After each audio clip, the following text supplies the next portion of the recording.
Welcome back to another Domination podcast, a little bit different this time around. We're live! This is weird.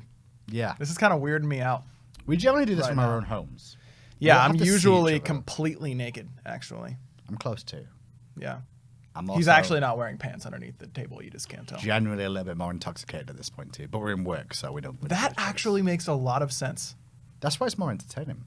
Yeah, that makes a lot of sense. The good news is this is live, but it's still the podcast, and with the podcast, it means I can say words like fuck, and Aggro can't edit it out. Nope. I mean, I could, I suppose, for the iTunes version, but we're going to keep it true. And I can also say fuck for the record, just so anyone is. Wow. Yeah. You're fired. Well, it's only a matter of Job time, I done. guess. Welcome to the podcast. If you've not been here before, me and Aggro generally just do a sit down where we talk. Normally, we would have a pro join us a little bit later on and Yep. talk things through, but no pros this time. Instead, what we're going to do is allow you guys in chat to ask questions and also come into Discord. Now, Discord at the moment, our setup for Discord is a little bit finicky, so we might not be able to do calls the whole time. We'll give it a go. And obviously, I think we'll be there's all right. a Discord option in the chat, so you Yeah. guys can join and we'll pull you in for questions a little bit later on.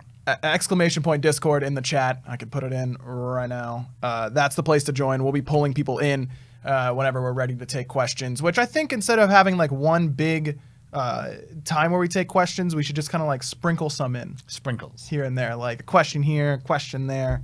I think that's what might work out best. More than welcome to ask any question you want. Any stupid question will get a stupid answer. At the same time, if you go too far, you know I'll put you straight back down in your place. Yes. Hindu will be Not worried about this at all. savage. Because everyone seems to be very worried about these live shows, and I'm not. It'll be fine. It'll probably be fine. It'll be no problem. Yeah. I have faith in the Smite community. Yeah, and you I've know? always got backup for everything. Whatever true. they could say, I'll always have an answer. I don't think we'll be able to catch Hindu Man off guard. Nope. That is one thing. Any giveaways? That's actually a good question. Did we do anything with that? I briefly mentioned it in passing, and I assumed that you had taken my short sentence and kind of expanded on it and come up with a great plan for it. So I'm ready to hear it. Whatever. Yeah, plan is no giveaways. Do you know what we'll do? The best question of the day that comes on Discord, there you go. Whoever comes on the live air and asks the best question, we'll give a giveaway to at a later date. All right. Fair enough. I'll work it out. We can do somehow. that. What should I give him? How about ice cream you may? That sounds fine. I can get one of those real Yeah, quick. that's a good skin. I like it. Start with That's, that. So, since we've been off air, obviously, me and you don't. We want to do this regularly. We do. did start it regularly. This is episode 13 or something like that, right? I think it's like 15.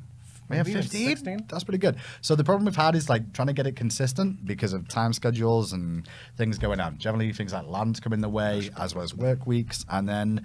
Obviously, with me moving around a little bit, as you all know, I'm now a manager of the Tarn team, which means I don't just deal with Smite boys, I now deal with Paladins boys, handle God the bless. boys. Bless them kids, right? Yeah, Paladins, boys. Ooh, it's the wild, wild west out there in It Paladins is. land. So it means I'm a little bit more limited on time. And me and Aggro were having discussions about, do we want to keep this going? But we're going to try and make this a regular thing instead, where we potentially do it live. Yeah, I think live could be really cool. I've been kicking around a lot of content creation ideas, so I don't know if this is going to be super regular. This might be a bi-weekly thing, a monthly thing, but I think that this is going to be a really cool format for this sort of thing, and it still fills that role of podcast that you can find on iTunes or Google Play or SoundCloud or whatever sort of thing you want to find it on, but also have a little bit more interactivity. Now, that would leave us without that in-depth pro discussion that I think is a big draw to this podcast and a reason there's not a lot of that in the scene. And where else can you hear a pro talk about what they think about the game? I mean, you were for a pro, over an hour? right? So Well, yeah, current pro, someone who isn't washed up. So and that's important. So maybe that might become a thing that I do individually. Ooh, this is good.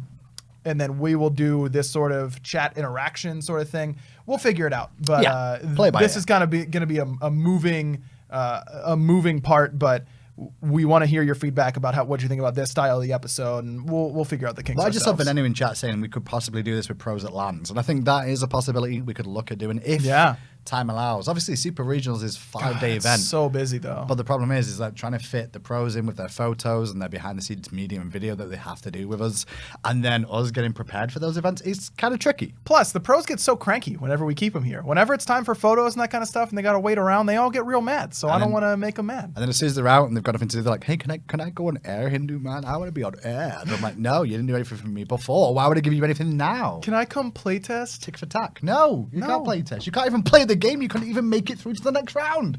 Why should you be able to go playtest? We only want good people playtesting. Or no one. Or no one at all. Or no one at all. Where's That's actually the only reason that we brought in Stealth and Chaos is for playtests. We just needed 2 mid laners. Yep. It's pretty much the case. Yeah, pretty much. Yo, what up? Skilladon's in the chat. Got to say hi to Skilladon. So I guess what do we talk about first? Let's start with SPL. We're I'm gonna move away from chat so you guys get to be unadulterated. I can Hindu. keep it on Okay, chat. you got that. My phone's just gonna see. So we already covered. I've got my show outline here. Just so you guys at home know Here's as my well, very short normally show outline. I host and organize the show, so I know what we're going to talk about, and just Aggro plays along. It's kind of like we do on air most of the time, but this time around, I'm like, no time. I'll just appear, and we'll just make it happen, and I'm not going to prep whatsoever, and you're going to do the prep. So you did. Very little, to be honest with you, because we Shocking, just like your job. Okay, whoa, not like you do a ton of prep for our regular shows, right? I mean, we just use the same outline that actually I initially made. I don't appreciate this. Is just an outright lie that I realized. I'm not gonna need to defend myself. Number 1 on the show list was normal excuses as to why we haven't been doing the show. That's check. We're good there. Job done. SPL talk is up next. So let's start in North America. I say we start in NA. Sure. You all right with that? 4 teams are good. 4 teams are bad. 4 Okay. teams are going to LAN. 4 teams are not going to LAN, but have the potential to go to LAN unless another gatekeeper situation happens where the challenger team comes all the way through and maybe gives them all the D, which would be quite funny to see. Yeah, the Oxygen Supremacy story was a lot of fun. Though I do think that a lot of that capability came from being at LAN. You know, you get momentum and can maintain momentum much better at LAN. And as the opposition, you can feel momentum on the other side a lot better at LAN. And online, you can go to your own bathroom, you can, do whatever. Like, you're just in the zone automatically. I feel like it's a lot easier to be comfortable. Whereas if another team's on a roll and you're like, oh shit, I don't know what they're doing better than us. It's tougher in a LAN environment. So I think it will be harder for a gauntlet team or to kind of make a big run like that. But that being said, the format's going to be a little bit different. You won't have to worry about those super long days quite as much anymore. So I'm still salty we did that, by the way. I personally am salty. I actually wasn't sure if we had announced that and realized that halfway through my sentence and just decided to roll with it. I'm going to talk about it now because it's going to happen. So the gauntlet for you guys at home to know as well, because it might not be announced just yet, but instead of making everyone do the gauntlet all in one day, all the players were, boo-hoo, I'm going to play more than one set today. I'm going to play 3 or 5 in a row. So some reason we listened to them, and so we're going to do it over 2 days with each region. So they're only going to have a potential of 2 sets per day. So you play one. If you're the challenger team, you'll play challenger team versus 8th seed. Then the winner of that plays 7th seed, and then the remaining games of 6 and 5 will happen the day after, and that'll happen the same time. So Europe will do it and NA will do it on one day for 8th versus challenger, the 7th versus whoever wins 8th versus challenger, and then the remaining day will be that way. So we did that, and I'm still salty because it takes away some of that feel of the gauntlet climb. Exactly. Like, you have to beat 9 teams in 8 hours. Like, it's not that sort of feeling anymore, I suppose, but it does make it more fair. Like, it does give you an opportunity to kind of reset, and it also... Let me be clear, though. Yeah, if you are shit enough to be a bottom team, you deserve to have to run that gauntlet to get all the way back in. Is that not fair? But they already have a harder road anyways, right? By having to play more games. If you're a 5th seed, all you have to do is win one best of 3, and you're Gucci. Then get good. Well, yeah, the whole argument could be just good. Sure. I mean, I do feel it a little bit for the challenger teams, but at the same time, the challenger teams, like, this is a shot to go to Worlds. Yes. Right. Like, this is a shot to go to Worlds. It should be freaking difficult. It shouldn't be should free. be. It shouldn't be like, easy game, easy life. I'll play challenger for the whole year and then come to super regionals, win super, get to super regionals and then go to Worlds because, that's the way I'm going to play my life. So I can have the rest of the year to myself. No, and you're right. It should be difficult. And I think it still will be. I don't think that that's going to necessarily, be the difference maker for any of these teams, but it will certainly help them out. Well, who's the bottom 4 going to be? North America, is all set. Yeah, that's what I said. It's really simple. Top 4 is E-United, Luminosity, Space Station, and Trifecta. Not necessarily in that order because top 2 play each other and bottom 2 of those top 4 play each other. And those are going to be really fun matches to watch. Let's start there. We'll start off with Space Station versus Trifecta, the 3-4 match. Trifecta need to 2-0 if they want to take 3rd seed away from Trifecta or from Space Station. SSG only need to win 1 game. You think who do you think is going to be third seed? I think that's going to be a split, which means that it will be Space Station Gaming, just because they've both been inconsistent throughout the whole of the split. Yeah. And both of them didn't look too bad at Valencia. They didn't, but No. this split has not been good to them. So I see them get a split. It doesn't really matter either way, because even if they do get to LAN, I still think they're going to struggle. Obviously, I think it's, I don't know, is it 2 out of each region go to Worlds? Like, well, fine. I don't remember. Yeah. I can't remember that for sure. But like, if it's the top 2 from North America going and then a wild card spots again like last year, then the issue is that do I see those 2 teams beating Europe? No. Either of these two, between Space Station Trifecta anyone from the way they've been playing right now, I think EU United is the only real challenge for Europe. Really? You don't think Luminosity is playing well enough? No. I think Luminosity is there, and they always will be there from North America, but coming to Worlds, no. I don't know, man. I've seen Barracuda just like have insane lands too many times. Sure, just, like, but I've seen pass up on Barracuda that. at Worlds a few years, and the last couple of years playing in Europe, he's not beat Europe. Yeah, I don't think that you can put that on him necessarily. No. But Season 3 Worlds Barra is like, you want to talk about players in a specific time period. You're talking about like top 5 players of all time.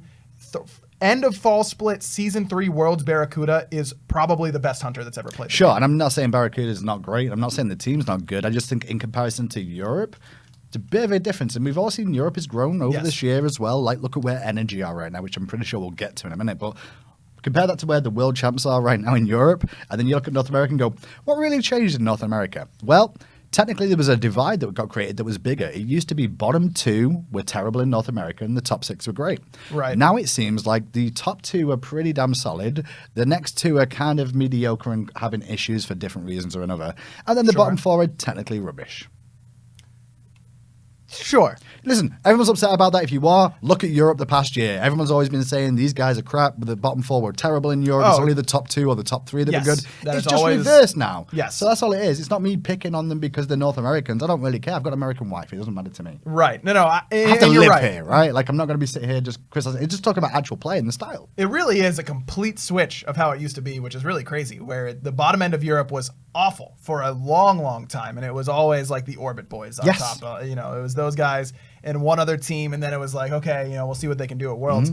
Now it is the complete opposite, where it is really Europe as the powerhouse region across the board, and then the bottom side of NA being very weak, but the top side still having some potential, but still don't look like the best team in the world necessarily. So I don't know.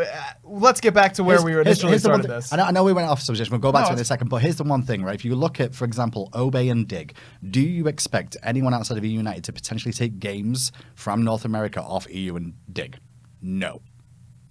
The way LG played last year at Worlds, and let's be honest, yes, LG are very good at adapting, but not adapting himself, because that's adapting his own energy. But the solo lane has changed. Obviously, Aquarius is looking pretty damn solid, but at the same time, it's still that thing of like, hey, it's LANs again, and we're coming against big competition. And the nervousness of LAN. Mask could be a bit more settled this year, but they've replaced a new member again, so similar story. I think EU United's the only one that could look at and go, you know what, they might be able to do something. I do think EU United's the best team in North America. I do think that EU United could win a best of 5 against Dignitas or Obey right now. I don't think they're favored to win that best of 5. I think they could, yeah. But I think it's at least possible. I'd say at least over 25%, 30%. That United win that set. I even think you're going a little low there. Yeah, I think that's I'm the EU kid, by the way, supposedly. But I even think it could be more than 30% chance of them actually taking games or even winning the set. United is just sick. And let's step away from the top 4 talk, because I want to actually break down to United, because I think this team is really fun to watch, and I think they've got a lot going for them. But the question marks are there. At the beginning of the split, it was like, is Panicat going to do the same carry Panicat stuff? But it was really just that United was beating everyone so hard that Panicat never got a chance. Sure. Now United is taking a couple more games to the late game, and Panicat's carried some games. So that is no longer a concern for me. How well is Scream going to play on LAN? That is a question mark for me, because he is right now way above any other jungler in North America. I think it isn't close. I think Scream for Riziel, if you want to know at home as well, because he's changed his name so many times. I think he's had probably his best year so far in competitive pro play. I think he didn't do great over the summer. He's the third best jungler in the world right now, behind Huvo and Twig. I think he's playing better than Adapting is right now. Really. Adapting has not looked like himself. Sure, I'm not saying that, but I still rate Homie FA. I still rate Homie FA, and Mask is I wouldn't say Mask is. If I have to win a game tomorrow, I take Scream. In NA, yes, 100%. Wow. Hands down. Now, I would have said that. if it's a best of 5 and at Worlds, and I need to win that best of 5, and I can take any jungler, I think I still take adapting over Cuvo or Twig or Scream. We should even with how bad he's been. There was a Reddit thread so we posted a Reddit thread as well where people ask questions. There was one on there which I think we should do in a little bit, and that actually comes back to that. Did you see the question? Yeah, I did see that question. Because that's a really good one. I would definitely do that in a little bit. But yeah, I do think this team's gone well. I think the main thing for this team that has been huge for them, I don't want to say it. I don't want to say it because I don't want to, but I have to. Polar Bear Mike is a god. Yeah, he's really good. And I don't think it's just about his play. I actually think it's about what he brings to that team. And it just kind of gels everybody together a little bit more. And that's really important. And I think Mike is like that grounding force that has allowed this team to do as well as they have. And I think Villanu's looked great too, by the way. Yeah. It's about time he got a freaking shot, in my opinion. Like, he's been around a while and he deserved a shot somewhere decent. And he's had chances, but now he's got boys with him that are on the same page. It seems even stronger. So Ven is like the perfect fit for that team. He doesn't, from my understanding of Ven's gameplay, it isn't really he's very solid mechanically. His positioning is very good, but he doesn't bring as much to the comms, and that is just as important as positioning and mechanics, sometimes even more than that. But Scream and PBM talk so much during the middle of these fights that Ven doesn't need to be that guy. Mid lane's actually one of those things where it depends on the rest of your team. Because you can have these junglers and you can have these supports that will just be quiet. And when that's the case, it's the mid laner that'll step in there. The mid laner is the one that has to step in. And the funny thing is when you've got a good jungler and a good support that are both doing the communication, mid laner just sits there and follows advice and just only tidbits of information required, which it makes, I can tell you from experience, it makes your job a lot easier. Well, that's why when you trade a jungler or a support laner in the Pro League as well, when you trade one of those out, the whole factor of this guy coming in, it's him finding his voice. Yes. And then finding his position on this team, his voice on the team. And the mid lane is the one that has to just take over until that support or jungler get going and get ramped. But big example, Big Man Tings, in my opinion, is a really good way of looking at that. When he was on teams like Fnatic when he first started out, he's a support player. Big Man Tings was on Fnatic. Yeah. So when you think about him, like, he has the potential, but he had no voice. Right. He was never given a voice because everybody would look down on him because he didn't have the experience. Then look at where he is at Valent Squadron now, where he's a little bit more of the leader along with the shot calling with Fails more than likely. That's allowing them to be a little bit more. Lobster's generally quite quiet. Like, Lobster's not a big talker, but when Lobster's put into that role, it does that. So when you lose supports or junglers, will bring them in. And Lobster plays a really important role on that team from my understanding of their dynamic, and that's that you just need someone on your team. It doesn't matter if it's mid or support or solo, it doesn't really matter. You need that guy that's going to yank back on the chain when someone's, when they're going a little bit too far in. The grounded. And when you've got guys like Funball and Fails and Big Man Tings, they're going to be going in too deep at some point during basically every single game. And I think that's what Polar Bear Mike actually does for Reunited, Yes. I have a feeling that's the case there, which is quite, when you just going off, like, we weren't even trying it, but like bringing it back to Polar Bear Mike. It's kind of what he does with the team, because you think about Verizial, you think about Benji, you think about Panda Cat, they're all ham players. You do need that grounding force saying, okay, dogs, just hold on a second, just hold the chain. That was a lot of my job with Bro Chacho and Chapo, where they both just wanted to be at the enemy Phoenix all game. I've got no mana. And I was like, please, can we not? Can we back? I've got 3k gold. I just want to live, and if I go there, you might live, but I will die, and they usually just ignored me anyways.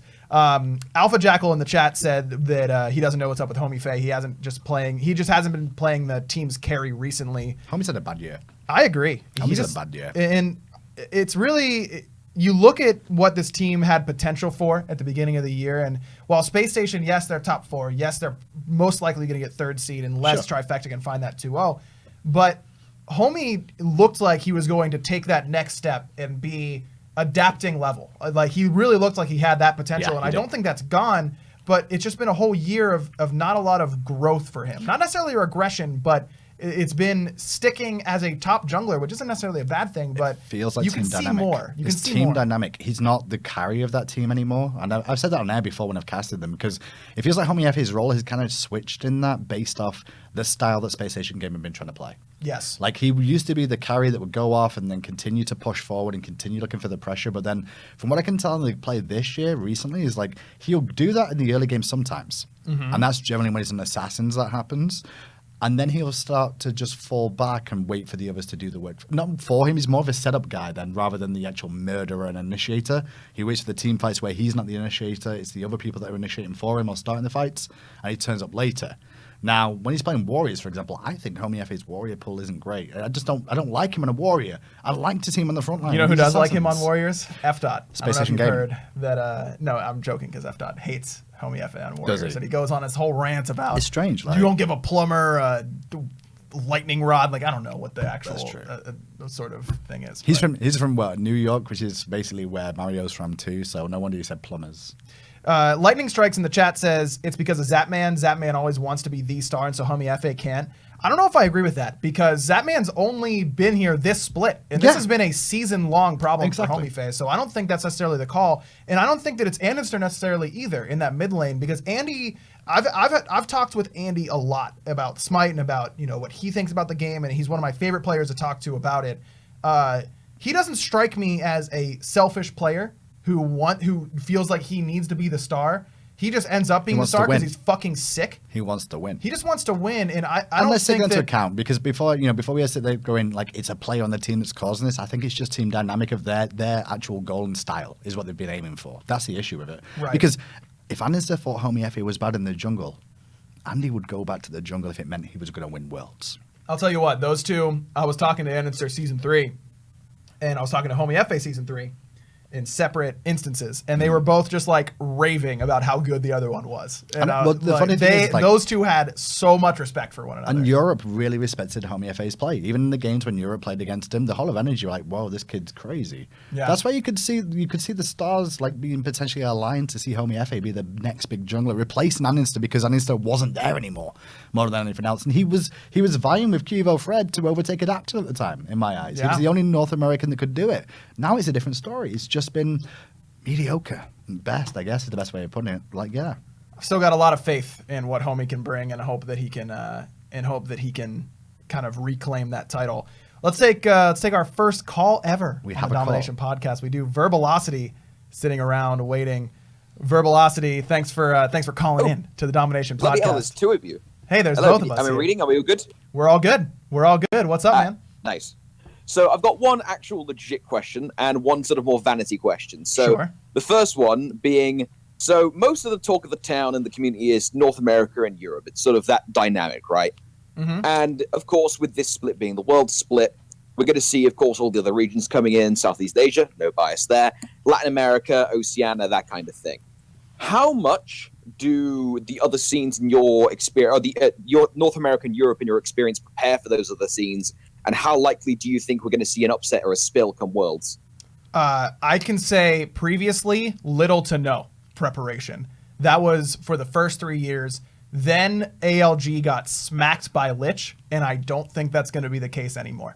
Yeah, I think that was a big one. And that was generally down to old Eager more than anything else, who were actually scrimming with those sort of teams, the Brazils and Latams, right? That was the key, is that they were scrimming with them, so they got experience, which it means the other regions are learning to and exploring. And the more and more the regions continue to grow in themselves, they will get better anyway, because they'll identify the better players for their regions, like people who grind their rank ladders and such, you'll see them appear, and that's kind of how EU and NA started anyways, rank ladders too. So the more and more, longer and longer they play, more and more people will get identified as good. So this year I think more people will be looking that way. Also, don't forget, at Spring LAN, Black Dragons almost beat Eager, who was a top seed at the Yep. time. And then Energy almost lost to Direwolves as well. So those regions are getting much, much stronger. If teams aren't preparing this Worlds, we will see upsets, no doubt about it. That's something I've been considering.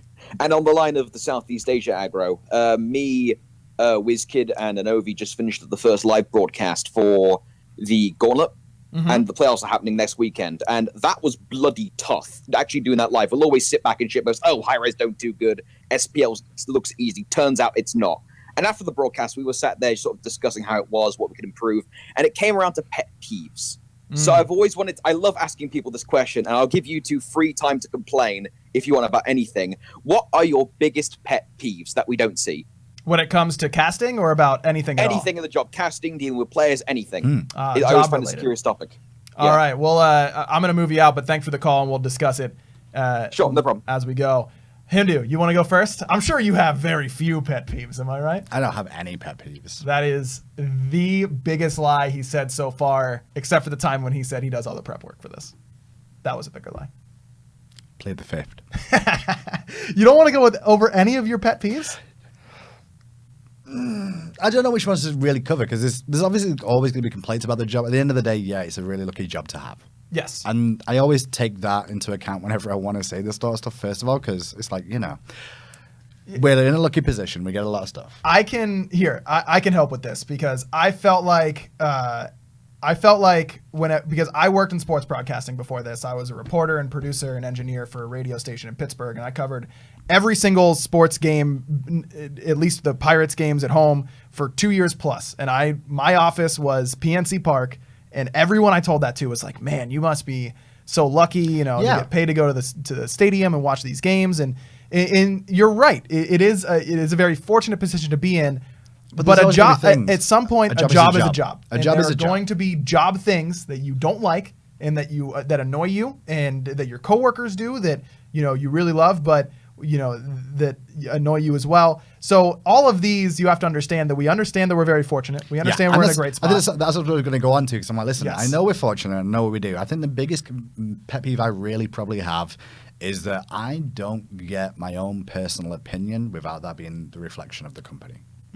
So That's I a good can't one. turn around and say I fucking hate the community, because that'll get edited. Oh, no, I just did. You just fucking because I don't really hate the community, but the problem is that if I say an opinion about God or something like that, it means I balanced the game and I was the one that did that, and it's all my fault, and I should go and hang myself. Like, that's the feeling I get from a lot of the community sometimes. It's like, we all have different jobs. I talk shit for a living. Aggro talk shit for a living. Yep. I don't do artwork. If you want me to Nope. draw a picture, you'll have a very bad time of it.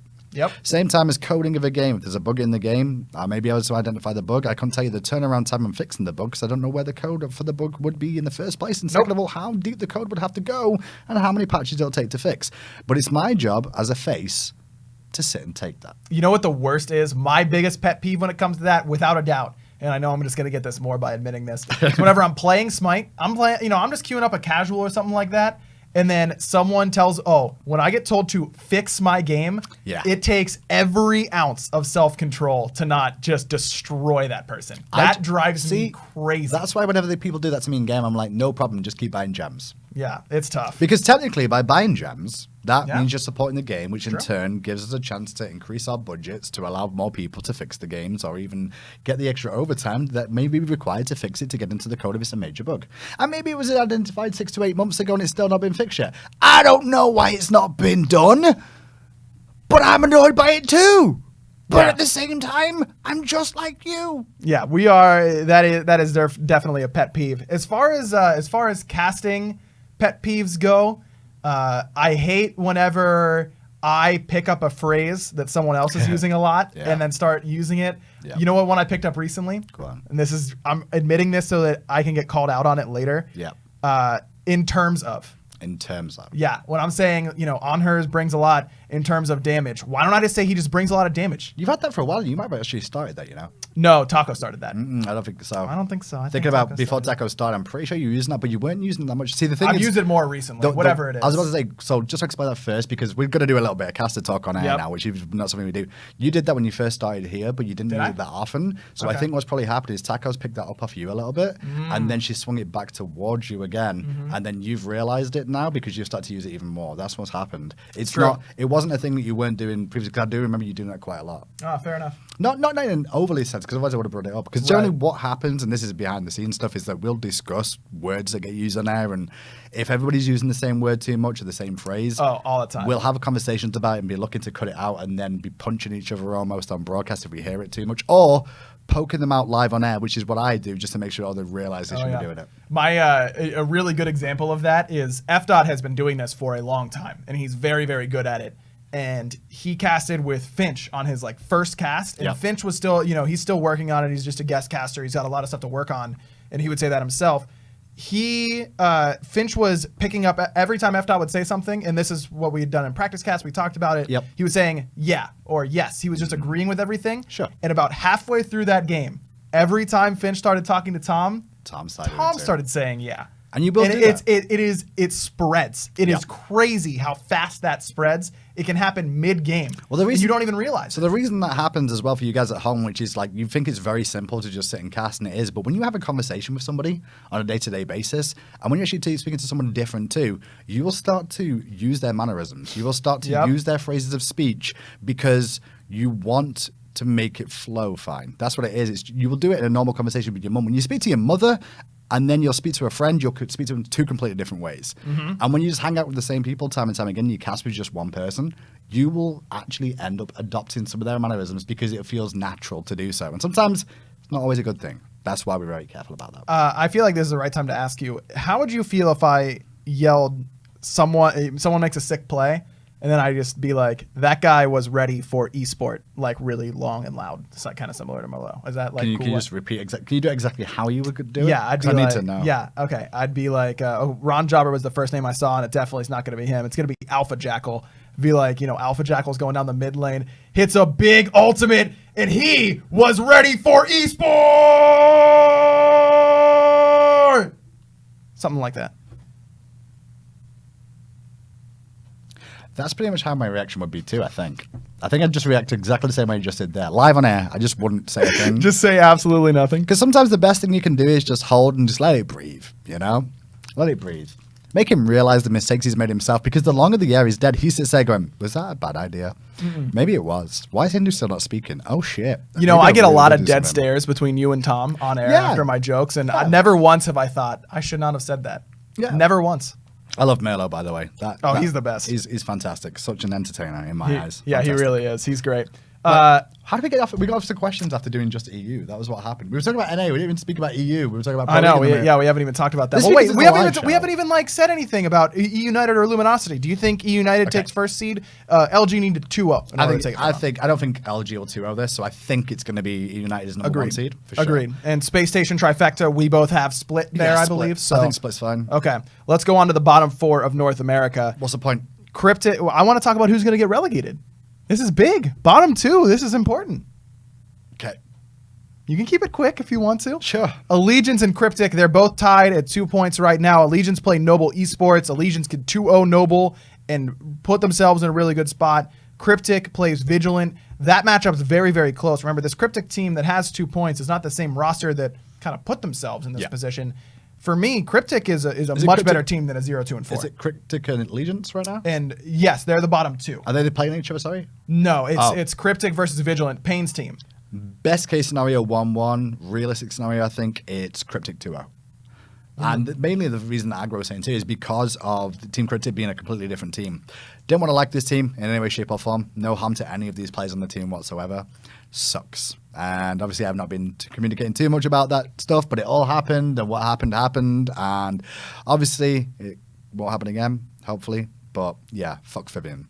Yeah, I can hop on board with that. Gotta take a quick moment. My hoodie is from Into the AM, and you too can get one using my code. Whoa, in the end, Hinderman doesn't give a shit about any teams other than the Hi-Rez Expo winner, confirmed. Yep, that's me, Super's Tasty 5. That is exactly my opinion. The realistic thing is, I care about every single player and every single team.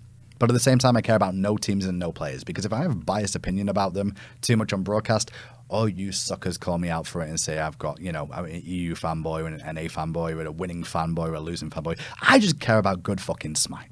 That's all I care about. I agree. I get a lot of questions about who my favorite team is, who my favorite players are. I'm friends with some players. I'm not friends with others. And I try to do my best to not let that affect my casting. And all I care about is seeing good games. Really don't care if LG loses every single game. However, my dream, China versus Australia in the finals this year at Worlds. Really? Yeah! Guaranteed new region winning. Guaranteed everyone shuts the fuck up about NA and EU being the best in the world. And then, that's a really bad idea then, because I've got to cast 2 regions where everyone's like, these guys all suck anyway. Yeah, exactly. Now. No, I think it's better if it's like EU loses and it's like NA China at Worlds. Worlds finals. Latam versus Australia, one semi. China, Brazil, other semi. We're done. all EU and NA are out by quarterfinals, and then next year everyone gets 2 teams. No, I think that it should be. I think that it should be either NA or EU against a regional, other regional team, because then it's like the classic David and Goliath story, right? That we get And to that's sell what we that so want. much. That's what we get to do. We love it. So it's good. That'd be a lot of fun. So you've got the most important matchup here is Allegiance versus Noble.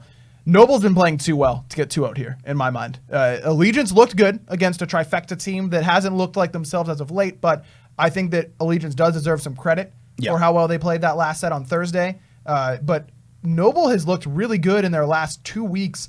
I mean, I don't see this going any worse than a split for Noble. Here's the issue with the bottom 4 teams too, and I agree. I think it's going to be a split. I think a split. Well, is if Noble and ALG split and then Cryptic 2-0s, that puts Noble at 4 points, Allegiance at 2. Can we just look at wins of the bottom 4 right over in North America? By the way, 4th seed has 1 win so far. 5th seed has 1 win as well, right? Yes, 5-6 have 1 2-0 victory on the year. So if they do both go as we expect, right, where we see Cryptic play Vigilant and Cryptic 2-0, and then Allegiance and Noble split, that means that 4 teams in North America, 3 of those only got 1 win for the entire split. 1 2-0 victory for the entire split. 1 win. A win is not a draw. I don't know if I agree with that, because A win is not a draw. You don't agree with that? We don't call Dignitas undefeated, even though they've split twice. We wouldn't call Obey undefeated anymore after they split. Sure, not undefeated, but I mean, a draw is still not a win. I wouldn't say that Allegiance is winless on the year, because they've won 2 games. They have not won a set.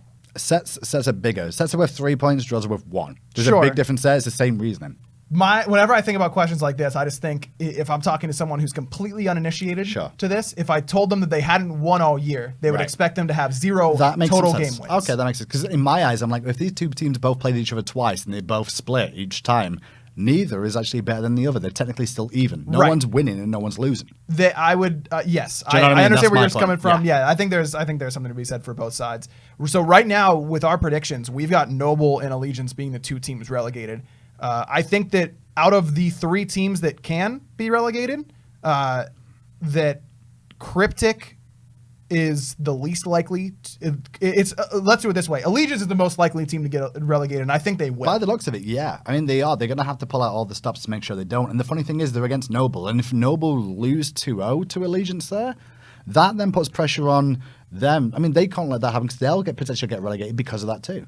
Because doesn't Allegiance jump above Noble based off that? Yes, Right. they would be at 5, and Noble would still be at 3. Which means that they'd get relegated instead. So it's either Allegiance or Noble get relegated, and that's just the way it's going to be. Unless No, it's a split. it could be. Yes, it could be that way. Yes, it would be Noble or Allegiance is going to go. Hang on, no, because even if Allegiance split, they're still relegated anyway. They're at 3, correct? Yeah, so Allegiance has to 2-0. I believe so. Yes. If that's the case, Because they'd be tied with Noble, and their head-to-head would be tied, and I don't know what the next tiebreaker is to get relegated there. So there's some question marks that we didn't really delve into. But either way, all right. So that's NA. Let's go over to EU. I think. Actually, you know what? Let's take a call. Let's take a real call. quick. We got RM Lightning waiting patiently.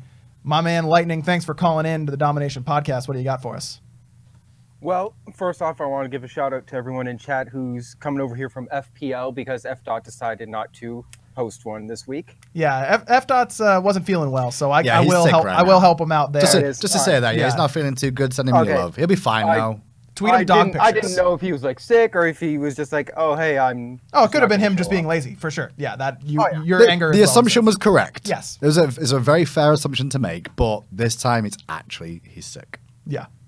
All right, he does have an excuse. All right, so I've got 2 questions. One about casting, the other about Smite SPL. Okay.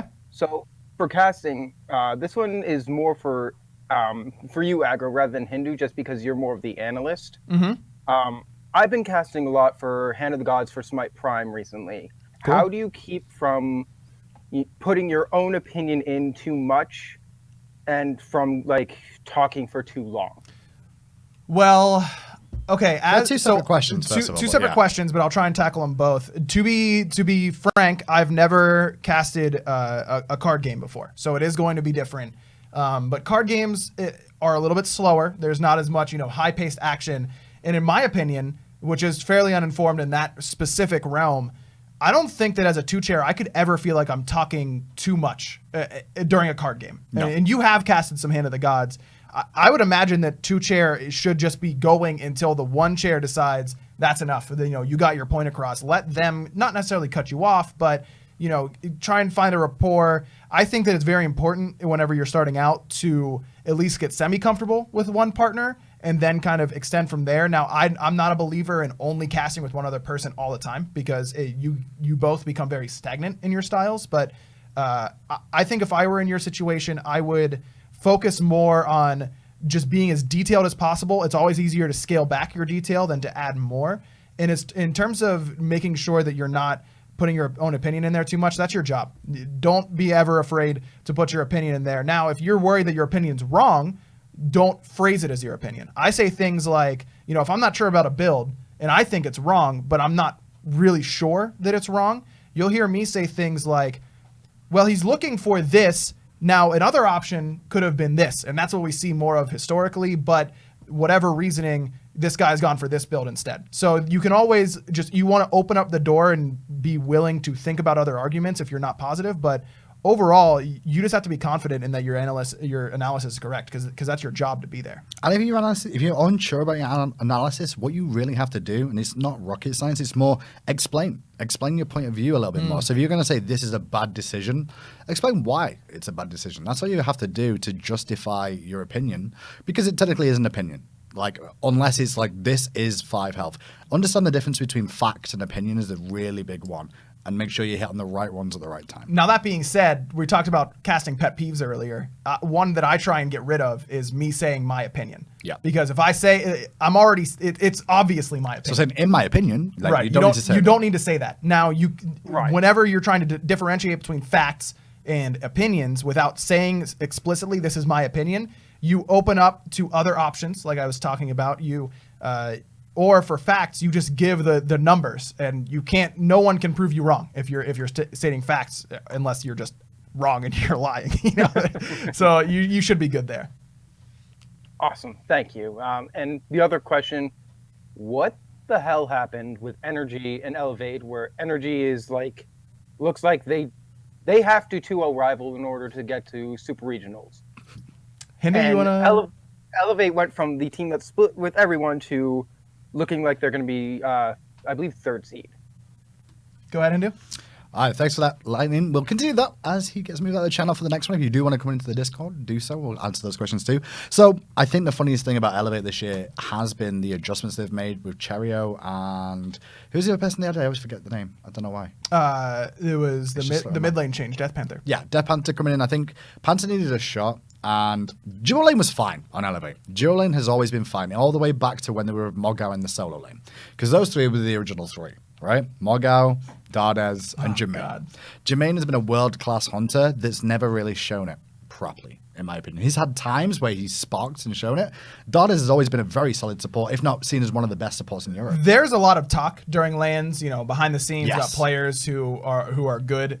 Jermaine, without a doubt, comes up in every hunter discussion, regardless of region. Even for NA guys who have never played against him, when you get to that level, you can understand how good a player is just by watching them. And even, especially against playing against them, I always talk about how I can tell how good a player is off the first wave. Yep. That's all I need, is to be able to determine if this guy has potential or if he's just complete trash outright.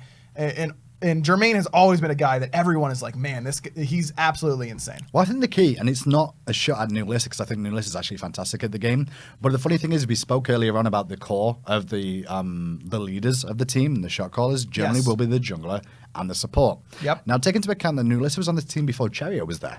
Yep. And what that means is that when Cherio comes in, Cherio's got to find his grounding, get his communication going with Dardez, and NALCS has to take a back seat. But if you're more experienced on the team, sometimes that can come into play where you don't necessarily fully understand or agree with their opinion, you don't understand their style too. So when Death Panther gets replaced there, Death Panther's coming as the new guy. The new guy shuts the fuck up and does the job. Yep. Cherio and Dardez run the comms. How does that work out? Everything goes well. And No Numbers, to be fair, has grown more and more as time's gone on. I really do think that kid's growing more and more, and he's another one of those dangerous European solo laners that could be getting formed right now. So that seems to look great. Energy, meanwhile, no clue. absolutely no clue what's going on with them. Everyone was talking about the whole year, just like the commentators were like, they'll get there, they will do, they'll get there, they will do, they'll get there, they will do. This year is not their year. Here we are, October 6th. This year is not their year. And I think the biggest key is the fact that the first 2 years, Energy were very good at adapting and adjusting to the meta the whole time and being on the forefront of the changes to the meta. This year, not so much. And this isn't a criticism to them because a lot of pros do this. And I'm gonna call a lot of pros out by doing this, but look back through everyone's Twitter. Not actually by name, but just look back through everyone's Twitter. And when teams who are known as some of the best teams start losing, instead of looking at what the reasons were, they look for reasons that Hi-Rez or the game is making them bad. And that's meta changes. Well, the meta changes every 2 weeks because we have a patch every 2 weeks. Doesn't matter whether you think so or not, it does change every 2 weeks, the meta. Which means if you're consistently adapting to the meta changes the best, you will be the best team. It's part of the game. It's been happening since Season 1. It's going to continue to happen going forward. So keep adapting to the meta. Rival this year have got better. Why? Because they were better at adapting to the meta and seeing the gaps in play.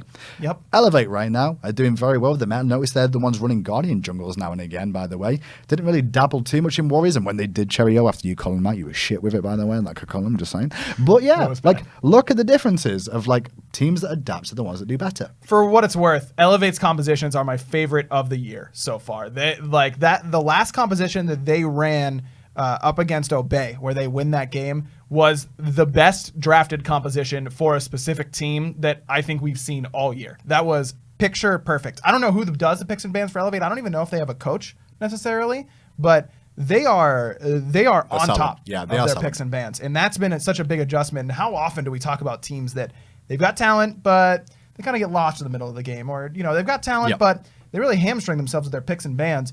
Elevate is finally making a top tier team is a puzzle. You need some mechanics, you need some drafting, you need some teamwork, you need everything to make the whole picture complete. And Elevate slotting in picks and bans as a strength for them now instead of a weakness. It's crazy. It has made a world of difference for them, no doubt about it. Energy, on the other hand, their drafting has always been really good, and I think that their drafting continues to stay good now. Yeah, it's been solid. But the gameplay just hasn't been there. And for me, it's been really revolving around adapting has not looked like himself. And I don't know if it's because he doesn't like the meta right now. He doesn't like where he has to start or what he can actually do in the jungle at the beginning of the game, or where his lane priorities have to be at certain times has changed for him, that he doesn't like the adaptations of the map and things that have happened throughout the meta. But look back through any pro, and this is the thing, I'm not trying to call out any pros here, but I'm just saying in general, I've seen it so much now, it's crazy. That look back at any team that was number one, and when they start failing, what do they start doing? Instead of getting better, what do? Complain. And then what happens to the teams that are doing well? They shut the fuck up and don't say anything. Why? Because they're winning. That's why. Dig, for example, Variety's like this standout liar there, so I shouldn't really mention Dig because Variety wins you about fucking everything. He really does. But there's teams that will just go dead silent all of a sudden because they're winning games. So what's wrong with that? But the moment they start losing, the meta is bad, Shell is bad, Thorns is bad, Bracer is bad, jungles are bad. I'm trying to think of this. There's too much farm at the beginning of the game, there's too little farm at the beginning of the game, the snowball's too much, the snowball's too little, it's too hard to take bases, it's too difficult to take bases, it's too easy to take bases, the gold fury is worth too much gold, and I can't do anything about this. I've seen it fucking all now, like legit. I've been here since Season 1, and I've seen every single type of pro come through the Season 2, the ones that do well and then come back later on in life and then continue doing it again. You win, you're going to be fine, and you're going to be happy. But you start losing, you start complaining about the game. It's always the game's fault. No one has responsibility. I think that I prefer to look, I think of myself as a fairly positive person. That's mostly a lie, actually. But in situations like this, the community gets, in all situations, really, they get kind of hammered in on the negative. And I think that the better way to look at EU as a whole, and specifically Energy standing in it, is not that they have dropped heavily, though I do think they have dropped, but I choose to look at it as the rest of Europe has risen very, very quickly to their level and surpassed them. You're right. In a lot of ways. And one of those, we talk about power shifts a lot of times. You talk about it all the time on patch notes. When I think of even this most recent Willis change, yes, you lose some damage in the early game on Feather Step, but you also get 10% scaling on an ability that is consistent in the late game, and we've seen what 10% scaling does to warriors. This is on an assassin that actually builds damage. That's a power shift, not a nerf. That's the way that I think this should be looked at, is that it is just it's time for a power shift in Europe. And Sure.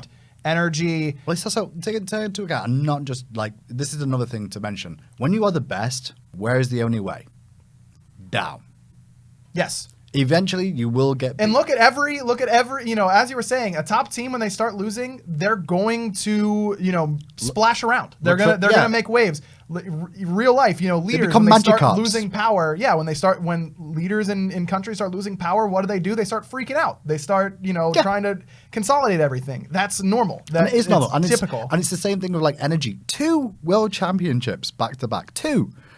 Doesn't mean they're not great players still. It doesn't. And the worst thing that I really hate is the way the fans get on the back of players sometimes and like really go at them like energy is shit now. And I'm like, they're still 2 world times champions and they're still better than fucking any of you guys in chat right now. And still the best team that has ever played the game. Existed. Ever. And will ever exist. Just because of stat lines. That's not because of like whether you like a player or not. Barrow might have been around longer than all the players in energy, whatever.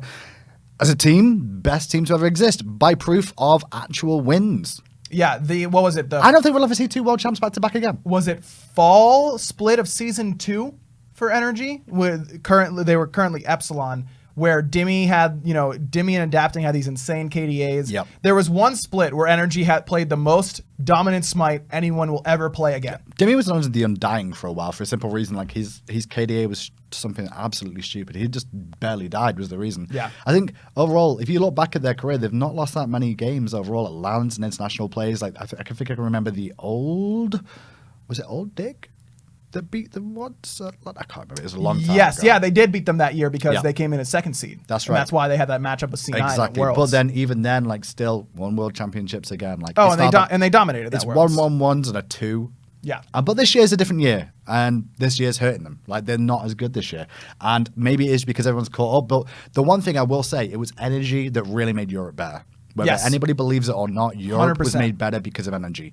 Because the one thing Europe had an issue with back in Season 1 and actually towards Season 2 as well, was that Europe was very focused on only, like, you're my friend. Yes. It was I don't like the rest of you. You're my friend. So you'd only scrim one of a team. That made me the whole uncomfortable. time. That's why I get gifts. But it's the way it was. It was like, we will only play with each other, nobody else, right? Yes. Energy didn't do that moving forward, though. What they did is they spread the wealth. Yes. They actually scrimmed everybody, which means that everybody understood how energy played, which means they all rose together. And when energy falls down, it's the scene getting better is actually because energy did that themselves. And, maybe they'll look back at it now and go, oh, shit, we fucked up. But at the same time, they may look back at it and go, you know what? We made EU as good as it is. We are part of making EU as good as it is right now, which they should take credit for. They really were that team. Real quick, before we take a call, is energy going to Super Regionals this year? God, that's such a weird. If you would have asked me that any time, even before the split started, like even after week 1, even after week 2, I said, like, yeah, sure. I don't know. Who would they have to face? So if Rival go through, it's going to be them and who? Valence? Either that feels like Valence or coin. Elevate. If it's Elevate, I think they'll be Elevate. Really? Even though Elevate are playing really well right now, I think if it was them, if it was Elevate in the gauntlet against Energy, I think Energy will make it. I think if Valence are in the gauntlet against him, I think that'll be close. I couldn't call it. Maybe not. And then that's just to get to Super Regionals. Who knows when they play these top teams if they'll even make it to Well, Worlds. they're coming at 5 and then what? Maybe have to face 4 or something. I don't know the Super Regionals bracket, and what I'm saying Nor here do is I. just spitballing, by the way, but like 5 versus 4 maybe, and then the winner of that has to pay 1, and it's the top 2 that go through. Like, if we do it that way, I don't know. I'm not a League Ops guy, so I don't know. rough. We'll have to wait and see. All right, Hindu, you ready to get trolled? Who is it? Deathwalker. He's going to troll us. All right, let's go. Almost certainly. But the map is Deathwalker. definitely better. Whoa. Stop talking what's shit, up? Deathwalker. Stop talking Whoa. shit. Whoa, dude, I was like answering to this fucking guy up there. Hey, man. hey. A, cut the fucking Whoa. language, and B, you want to do a Q&A session, do it in your own fucking time. Yeah, son. go to your okay? own Discord, Deathwalker. No, I really did want to talk to you guys. Oh, what's up, man? What do you want? Shit. What do you guys think of Rival versus NRG? What do you think of Rival versus I want to Energy? hear your thoughts, Deathwalker, actually. What do you mean my thought? We're gonna destroy them. You know the worst thing you did there is that you just said that, and now that's going to get memed to fuck if you guys lose. You know that, right? Yeah. That's good. Why is it good? Generates discussion. It's good for the scene, Hindu. Yeah. No, Yeah, I know exactly. why it's good. Like, Yeah, from my it's point of good. view, it's great, but... That's good. What do All I right. think? It's something along the lines of your power rankings, right? Mm. Where you say something, you rate players. Here, I'm rating them below us, right? I'm doing basically the same thing. Sure. I agree. I get And it. now it's gonna get memed. And that's going to get memed. I don't mind being memed. It's fine by me. What do you I what don't do you mind have that. for that set? For I've got a split. What, Rival versus Energy? Yeah. You both look like shit Uh, so far towards the end of the year. I'm not going to lie, Deathwalker. Like, I don't know what... No, they look better now. They look like shit before. Yeah, Yeah, but it's exactly. still- Exactly. That's what you're still not looking great. You're still not looking like the team that went to LANs, okay? You're still not looking like the team that was in finals at LAN, are you? Honestly? that is true. Precisely. That is true. So that's why I'm like, but neither's Energy. Energy's not looking like the team that goes to LANs either. So put them both together, and what have you got? Split. What split- honestly, if what I does was split do outside again? of... What would split mean? What? Split would mean it depends split on. would mean that we qualify. Yeah, split puts rival in almost. Yes, no matter what. Yeah, okay. Split means they're in. So think it's gonna be split. I've got rival going. Deathwalker, I'm actually going to keep you around because I see vote up top here, and I'm going to need you to translate for us real quick. So I'm going to drag them down Okay, here. go ahead. Vote, what's going on, Hello. man? Hello. Hi. What's up? Death told me joining us. I joined. You don't have I any. was forced. Wow. I Vote, totally be your own man. I'm a little child. I get bullied on this team. He Sent said out. he's a little child. He doesn't even want to be on this team. Send him. No, that's not what I said. I said I need help. It's exactly what he said. Hindu. He said, He's like, I need help. Yes. You do realize, Vote, He's- nobody... Def, can you even understand Vote most of the time? That's a lie. So how do you communicate in games? I just have interest. Oh, Vote, we do just- you just use hand like signal? when- Do you use VGS? We actually have him all muted on Discord, and then when he's talking, he doesn't do it. So that's why he dies in lane, because he's like, guys, I need some help. And you guys can't hear him because you've muted him because you don't Yeah, we're understand like, anything. invade speed, vote's fine. All right. Well, rival boys, I'm always 10-1, so it doesn't matter. always 10 and always 1. Always carrying.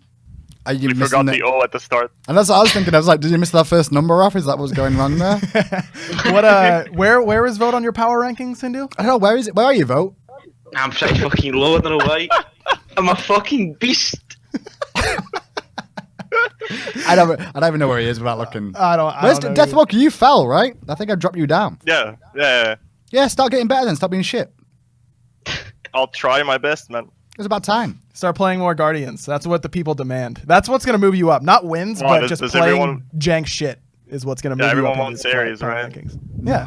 No, I don't. You don't? No.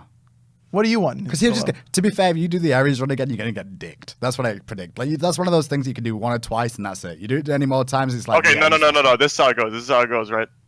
So I don't play Ares for a while. I've been building up that Ares skill, the power. Mm-hmm. Yeah. I've been leveling Ares. Keep talking. And I got to maximum power. Maximum. And I used it all at once at that LAN. And now he's like, halfway charged. So And somewhere you know what? towards Worlds, you might just see him. Well, I mean, you got to get to Super Regionals first, right? We're gonna get to Worlds. Well, good luck with that. Good luck, guys. Thanks for stopping in for the Domination podcast. All right, we'll take another call in just a moment here. That was Deathwalker and Vote from Team Rival I trolling always us. forget about the power ranking stuff As as well. It's always. always fun to talk about. Yeah, power rankings are fun. So we have Rival going in, but how about Elevate versus Valence Squadron? Valence, man, I always get so high on this team. I'm always like, they look so good. Sure. Funball's sick. Fails is there. Lobster's sick. We're good. Like, we're all there. And then they just they have those performances where they come out and they're just like, bleh. I have a feeling that set is going to come down to picks and bans. Because I think both teams are kind of equal in game in terms of their communication levels right now, and their decision-making seems relatively similar. I think most of it, though, is going to be down to that. It's going to come down to picks and bans. I agree. And I think that Elevate's picks and bans have been better. And the question is Valence got something hidden in the bag to pull out? Because if you got some cheese, it's time for cheese. Like, we always talk about cheese being a negative, but cheese is a positive too, man. If you can pull out a cheesy win that's really important for you, now's the freaking time to use some cheese. Both these teams could pull out cheese. Though, I mean, Sure. I suppose that favors Elevate because they're from France, and with their wine, they usually serve some cheese. That's pretty good for you. Thanks, man. Did you see my SPL happened yesterday? No. I made a joke that was that Elevate came into Game 1 versus Obey and toasted them like baguettes. And, I explained to the side camera as we Toasted baguettes. Well, that's what I said, is that you don't actually toast baguettes, but I'll be real honest with you guys. I literally Googled French puns in order to like make a joke during that segment, and everything was either like super offensive or not applicable. So Gotcha. I didn't go with anything, and I was in the middle of explaining it, and Tyler, who's our production guy, who's just watching, actually booed me in the middle of it, and it ends up being really good. Well, the good news is, if Elevate do 2-0 Valent Squadron, the first time the French have ever won a war will actually be in this SPL split. Yeah, see, that's what I was gonna go with, something like that, but I wasn't sure. I kind of liked the It's baguette. delivery and skill and stuff like that. You Well, know? I'm Baguettes still- are really easy. I'm still working on that. Either way. So, what do you got? You got Elevate. I think I've got Split here, but a Split means Elevate is in. Yeah, and I think that's the key, is that split for both Rival against Energy and Elevate against Valence means that it's Elevate and Rival. Which is scary to think it's Valence versus Energy in the gauntlet. And Energy would be in 6th, so they'd have to play a 7th place team. Which would probably Poppies, be... who- Ooh, I don't know, Burrito's climbing. Burrito's climbing. They play each other, right? Poppies and Burrito. So if, as long as the challenger team doesn't knock out Burrito, yeah. Or no, next week, this upcoming week, you're right, Poppies and yeah. Burrito play each other. So that'll determine that seeding. Sure. Burrito has beaten Energy. They have. The But who- Poppies have beaten, But who Dignitas. hasn't this year? well, some teams. Who did Energy 2-0? They have 1-2-0. They 2-0'd the Poppies, right? Rest in peace, Poppies. Right? I think so. I don't remember. Yo, EU's been such a I clusterfuck, love Poppies dude. at Super Regionals, man. I want to get to know those guys. I really do wish Poppies would make it, and I don't normally have favorites, but I do root for underdogs, and like seeing the Poppies here would be great. be Especially a after lot going of to fun. Spain and seeing all the Spanish fans and how cool that community is in Valencia. That's amazing. Yeah. Oh, Poppies beat Rival. That's right. That's who. That was the upset about that. We'll definitely talk about SCL, man. We'll dive into that, especially if you want to call in and ask a question about SCL. That'll probably be the best way to make sure that we hit it. Speaking of calls, let's take one right now. We got Kaburk on the line. I think I'll go with that. What's going on, man? Hey, what's going on? I just had a Welcome. couple quick questions about the meta and how it's going to shift in Season 5. We have kind of the same cookie cutter meta for like a while. And like, we have Warrior solo, Guardian support. I was wondering if that was like going to change maybe in Season 5. I'm going to take this one from Yeah. you. Go ahead. Thanks for the call, man. We'll go ahead and answer that. Here's the deal. Cookie cutter meta. Supports we've seen what played this year? We've seen a little bit of Warrior. No, not as much as historically in terms of Warrior But supports. Warriors but have been there before. True. Warriors have been their support. Mages, Assassins, Guardians. So that's Haven't seen any Hunter supports That's yet, just so we gotta get support on that. role. Yeah. Then in terms of hunter role or the AD carry role, have we just seen hunters? No, we've seen mages, and not just mage ADCs either. It's been Vulcan. It's been Habwa. Yep. It's been. Did anyone play Assassin ADC in the SPL? I don't think so, but I always hear rumblings about things did like remember- Kamazat's ADC. Was the stuff like that. Alquang Jermaine play this year? Or was that last year? Alquang was played in the that was ADC not role. this year, I don't That think. was that was when they were the Le Myrmidons. Yeah, I remember that one. When they accidentally picked it is what I heard, so they had to run it in the hunter role. But we've also seen jungles be warriors, assassins, Mm-hmm. mages so far. Solo laners this year alone, we have seen warriors and guardians. Have we seen a mage at all? I want to see. I Oh feel yeah, like we definitely have. We've seen assassins. We've also seen hunters in that role before as well. Like previously, like I know people say cookie cutter meta in terms of like these roles are all stuff, but it's not true. It's not cookie cutter. I think everyone reflects on what currently is right now, and if it is right now, there's actually a lot of variability in terms of like where it is, and like in terms of starts and professional play, for example, 1-2-2, 2-1-2, That's what I was about to say. 2-2-1, like There has never been more variety in terms of picks, starts, or items in the Pro League ever. oh, Geb Jungle. Everyone's just spamming Geb Jungle to me too. Geb Jungle, unfortunately, That doesn't work, and I would never reference it in terms of actually being a viable thing.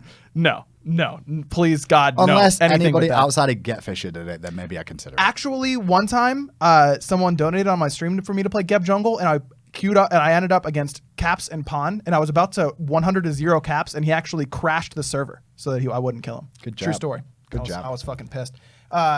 I think that Season 4 has been the most variety in every role in terms of picks, starts, items. Like I said, I think that that's one of those statements that has potentially been true in the past. It has been true. I'll agree. Here's the funny thing: if you actually go back through my Twitter account at the start of season 4, right, there's a lot of people that were upset with how season 4 started out, and I understand. Like, everyone's gonna have an opinion of it, but then my Twitter said, I'm sick of the same fucking game for 2 years because I casted season 2 and season 3, and there wasn't that much of a blind bit of difference between the two of them. No, there truly wasn't. So when people say, like, you know, are we going to get the same thing next year? I mean, I'd rather have another season 4 again if it was going to be the case, rather than a season 2 and season 3 repeat over and over. You know, like, so it is. I know it's, you know, it's always an awkward talk of stuff like that. But the one thing you've got to realize too is that metas will always shift, and God's coming out of play based off actual just games played. You guys won't realize this is that pros do the meta after the meta is already there. Yes.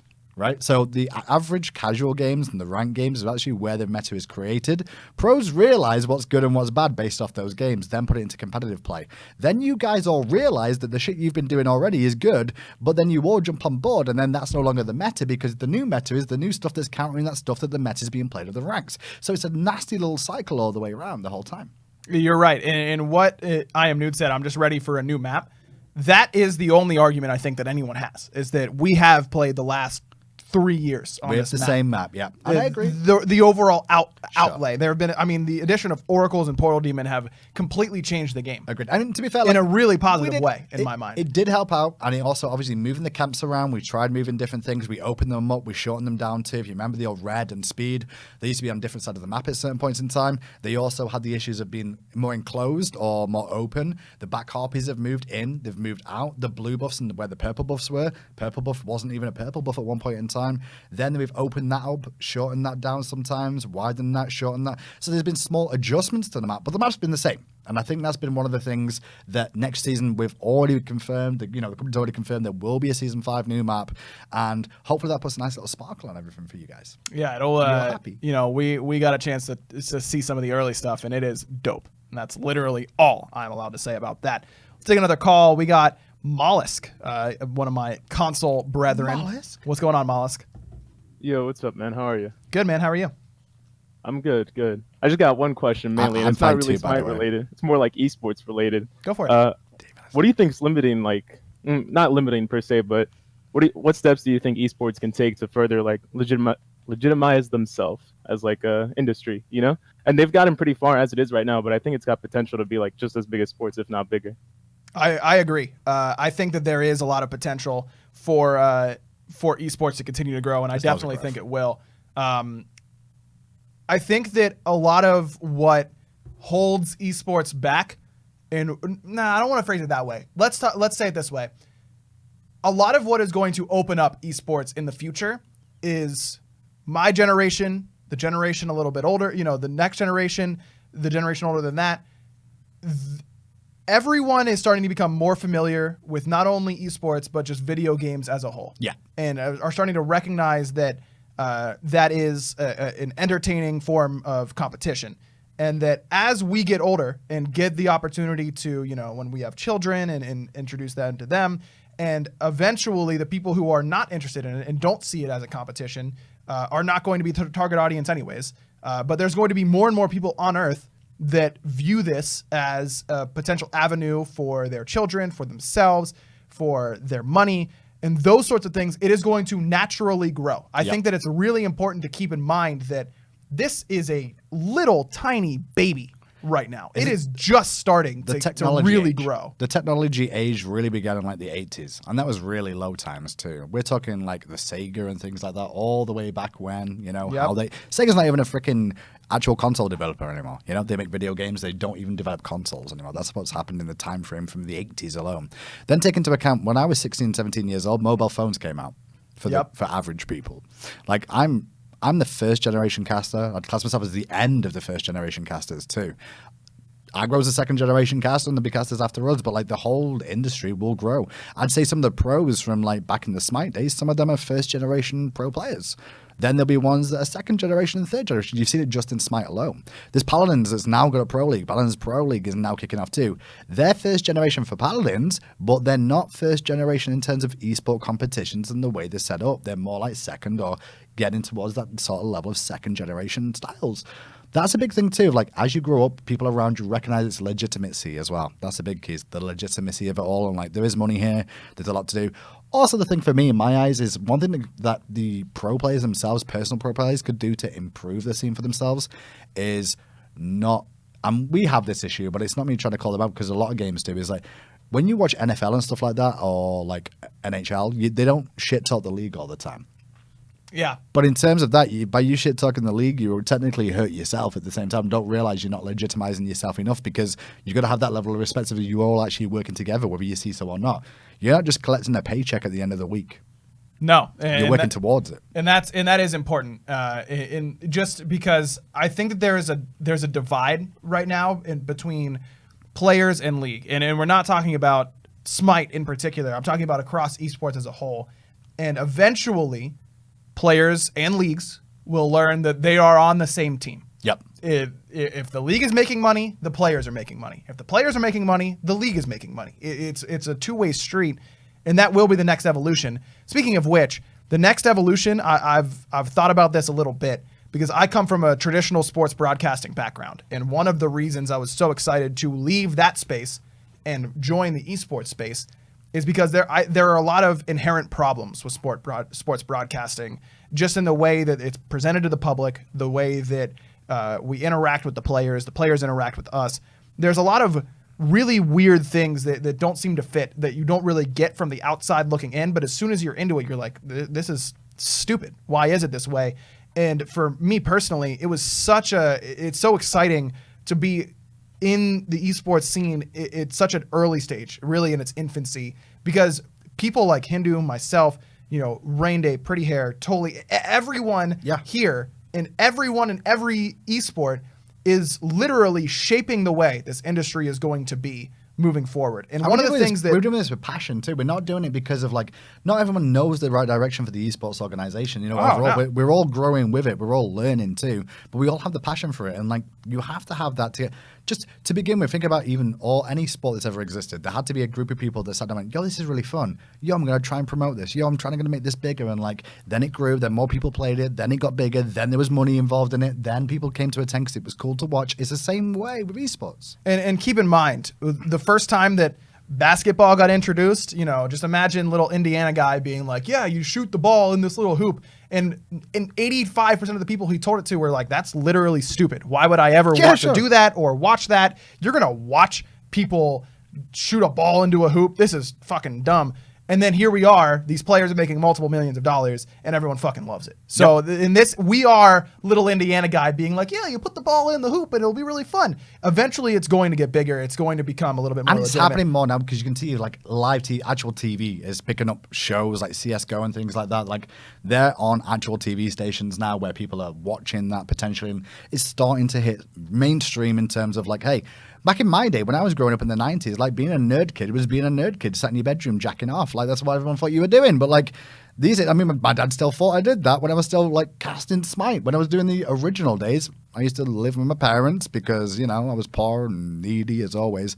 So when that was the case, my dad used to think I was jacking off the whole time and just doing nothing with myself, just playing video games. Only at least half the time. Only half, and he only caught me twice. That's but not even that big of a just the deal. way it is. But that's the thing is even your parents have to realize it took me being in PC Gamer magazine, one of the biggest gaming magazines in the UK. If you've never seen that, I was in there with DM on after Worlds Season 1, and I showed my dad it for the first time. My dad was like, "Oh, this is actually cool. something," and I'm like, "Yeah, Dad, see." I wasn't talking shit. So when I say don't come here asking me fucking stupid questions about whether I took the dog out today while I'm in the middle of doing this shit, I'm supposed to be getting paid here. And then he started to realize it. And about the next evolution, I truly think that the one thing that it's such a different sort of realm, because pro players in esports, as opposed to athletes, professional athletes, streaming is that window into their personality.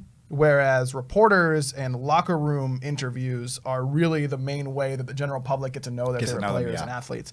I truly think that at some point in the next 10 years or so, with all these team houses popping up around the country and around the world, and teams starting to become more city centralized, everyone that plays for Envy is going to be, the big teams that play for Envy are going to be in Texas.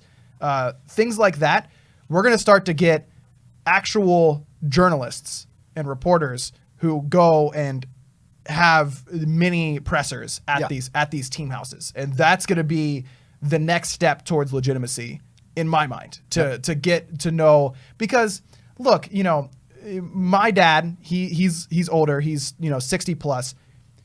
He's not going to go to twitch.tv and tune into Barracuda's stream. But if I can, write an article and, have a little video from LG's Smite team house about Barracuda, my dad can ingest that very easily. Yeah. And that is going to be a big help. That's if you, like, for example, when I have grandkids, by the time I have grandchildren or great-grandchildren, it's going to be me sat there with them going, back in my day, this didn't really exist back then. Bet you don't even know what a forehead emote is. Ha! Ha! And then Aggro will come over and be like, oh, yes, we had it rough back in our day. We had one production person and 2 microphones, and the microphones barely worked. Like, that's the way it's going to be. Like, we will look back at this and laugh, and most of you guys in chat will be older too, but you'll have your kids, and your kids raised on this, and it'll be part of your daily function because you guys like it now. As you grow, you're probably still going to like esports, which means more people are going to be watching it for other generations. That's the dream, at least. All right, we went pretty long on that call, but it was a pretty good one from Mollusk. Yeah, it was. Caleb's been waiting a while in the Discord. Caleb, welcome in to the Domination podcast. Hey, how's it going? It's going pretty well, man. What's going on? Not much. I just had a few questions that I'd like to ask about what might be changing in the next season or so. Let me preface all of your questions that neither Hindu nor I are allowed to talk any specifics about season 5. Okay, I'm not asking specifics. I'm just asking some general questions. Just be aware that we might not be able to answer it. But I'll be as transparent as I can be. Okay, just so you know, we'll try and answer. That's totally fine. Okay, so I've played quite a few MOBAs in my time. I played a fair amount of just about you name it, just about all of them. And my biggest question that I had moving into the next season, if you guys can answer it, is: are you guys doing anything to maybe push the meta to be more open to different things? Like, I don't know if you guys have played any other MOBAs, but mage supports are really, really a thing, and especially with the SPL, like with Obey versus Elevate game, I believe, with the NALCS support. Yes. That was fantastic. I was wondering if there's anything that's being done to possibly make more mage supports viable, maybe more tank junglers viable. Like, I know in League they have an item that allows tank junglers to clear the jungle faster through basically a better mystical mail that works only better on monsters. I like it. That's probably specifics, but is there anything being done? Well, I can say this. Whenever we are talking about let's zoom out a little bit and talk about balance as a whole. From my understanding, there is always a discussion of what will this item or change do to make something either viable or unviable. This is not, and especially when it's something as big of a scope as a whole new map and a whole new season, I can without a doubt say that things like that are going to be taken into consideration. Now, are we going to say this is the best way to play? I don't think we as an industry, or as a company rather, will ever try and dictate to you the best way to play the map. But to make sure that, even going back, this we can talk about because in the past, you look at how the buff camps have changed from season 2 to season 3, from 1 to 2. Opening those up, a lot of that is in the name of making sure that squishy characters can stay safe while clearing their own buffs. So things like that may seem small are all made in the name of trying to keep things along that line viable. And then things like also happen, like when we opened up those buffs, we had an issue where Mercury could potentially ult through mid lane all the way through to a buff, which wasn't intentionally thought about, but those things happen. Generally, with stuff like that, like we don't dictate the meta. We don't. We really don't. What we're trying to do is make sure that every god is viable. That's the main aim for the company, is make sure every god's viable and make sure everything's kind of fun to play and that the game feels fun to play. It feels like there's a chance to come back into a game if you're losing, but it also feels rewarding when you are winning, Like, there's no internal design for us to be like, we want to pigeonhole this class to this role. That's never really the case. If that was the case, then Guardians could only get defense items. Then mages could only get damage items. You know what I mean? We don't do that. We try and make it a little bit more varied. Obviously, we cut it a little bit because back in the original days, before even I existed here, they did have physical and magical that anybody could buy, but we did want to try Yeah, I and limit it down remember to balancing Credimere. more. It was a scary thing. So it's not like, we don't intentionally go out there to force an issue of like making sure something happens and the direction is taken, but we do try and make it so as many things are viable as possible. It's the same way when people talk to us about balancing, like we buffer God because a skin's coming out. That's just never true. God. Like I've never seen. It's a an instance rumor of in that every ever. MOBA. It's a rumor in every And MOBA. now and again, the timings will always click, and like it just feels that way. But it's never been the case. Like I've never heard them once say, "You know what? We really need to look at this God right now because we're dropping that hot skin next week." Like that's never been the case ever. Like we want to make money, obviously, like any company does, but it's not that way. Of course. What's your other questions? Or did you have more? Okay, so I did have another question. I've played a lot of Bakasura in the past, and he's been in a really, really bad spot. And I understand that's because he's a very delicate character. It's hard to do anything, change anything about Bakasura without absolutely breaking the game because he's either extremely strong or extremely unstrong. And having thought about it for a while, I have a question. What is the potential on getting his Butcher Blades on activation to remove disarms? Not make him immune to disarms, but to cleanse disarms on activation of his 3. So things like that are usually when we talk about specific interactions with specific CCs. The question always becomes, how does that get easily communicated to the player? And how, if you got to think about, Greg 43, who doesn't watch patch notes, loves playing Bologna, and then disarms a Bakasura right before Butcher Blades comes up, and then he gets killed, and he's like, "What the fuck was that?" So things like that are difficult to convey to players. Now, the easy way to do it is just say, "Oh, well, he's just CC immune," but that would be busted, so that can't happen. Exactly, it can't happen. So, while it's a good idea in theory, I think that there are probably other ways to look at Bakasura. Now, Bakasura got a buff not too long ago to increase the amount of minions he gets on his ultimate whenever he eats, and I think that does really help him out in more utility, which is where he's lacking. He's going to do damage, but I think he needed a little bit more team fight presence, and that does help him out. Question back to you instead. What is it about Bakasura that he's struggling with right now, in your opinion? So I've played, like I said, quite a bit of him, and I do think his best role is the solo lane, even still, because as a jungler, like his ganks are good, but his ganks are only good if he has his ult, as opposed to solo lane, where if your passive's up and you have Butcher Blades available, you can use it as an auto reset, get off a whole lot of damage, and potentially all in your opponent when they don't think you can. Okay. But looking at him that way, there's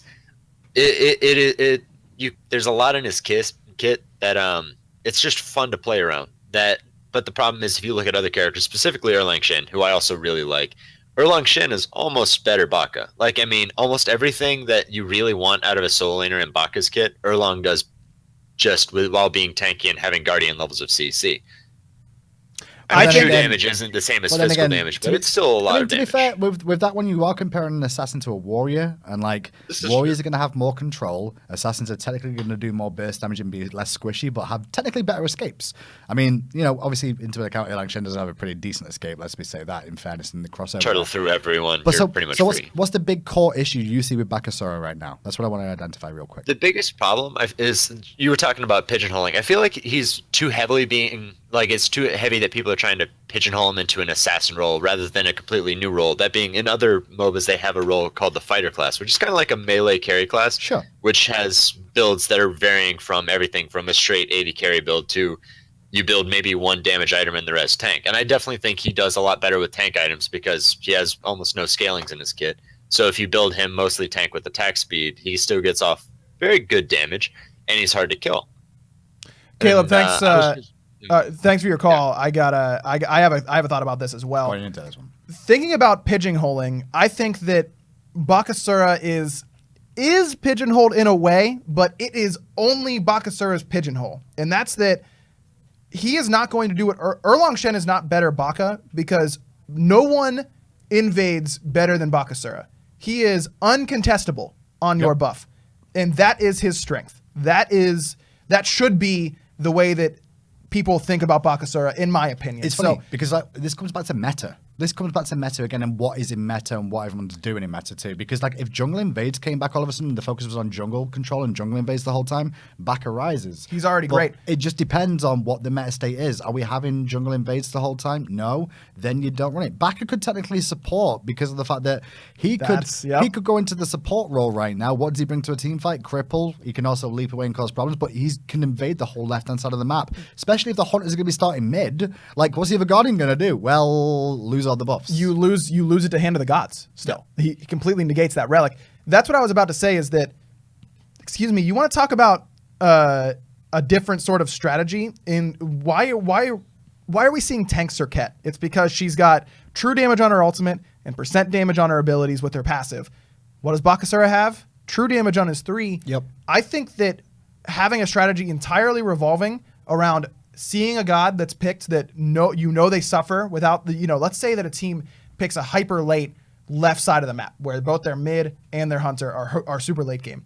What's stopping someone from picking Bakasura jungle, building tank, and just only existing for the sake of ripping farm from the left side of the map? And the answer that is the only purpose. I mean, if that works out, but the reason you don't see Baka right now in the jungle is because his wave clear is weak in lane. Yes, that's all it is. Trash. It's weak in lane, and because why? Because he can eat one minion. What would he do? Or he can butcher blaze and just keep auto attacking, which takes too long.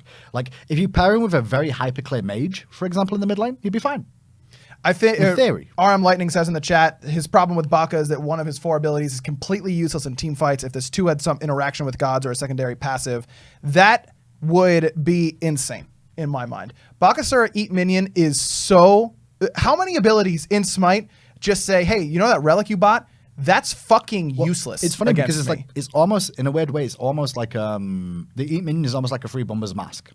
Yeah.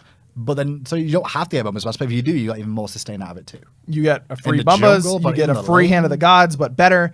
I think Bakasura is one of the most underrated gods in Smite, and I hate saying that because as a mage, fuck Bakasura. I don't like Bakasura either, personally. Fuck that guy. The funny thing I say that about Bakasura, but he was the first skin I bought and the first character I wanted to learn to play. What was the first skin? Was it Death Machine? Death Machine. Death Machine was good. When I first came in, I saw Death Machine, I was like, yo. It was the Jack the Reaper Thanatos was my first skin. I remember very vividly sitting in my really shitty college apartment playing on a MacBook Pro that I had stolen a Windows operating system and partitioned my hard drive just to play Smite. And I'm sitting there and I'm like, there's no way I'm going to buy skins ever. Fast forward a couple months later, I'm watching patch notes. I see Jack the Reaper. I hear the words exclusive, and I'm like, I can't afford to not buy this skin and never be able to play it. And that was the start of an addiction. That's how it always begins. I've done that with plenty of games too, for sure. But Bakasura, the funny thing is you're saying 2 doesn't do anything in team fights, and that's where his weakness is. What does Hercules 3 do? Heals him. What does Bakasura's 2 do? Heals him, but it has to be a minion nearby.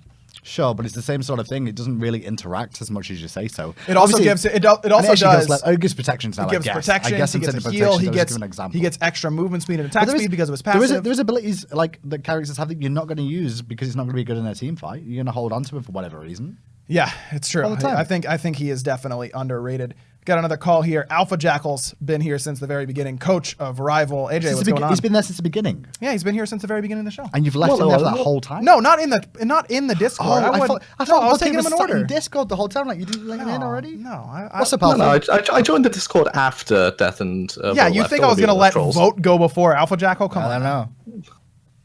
All right, so obviously with Season 5 coming in, there's been changes to the way the pro scene works with in terms of players' salaries, really, and the way that orgs are handled between the players and Hi-Rez as a company.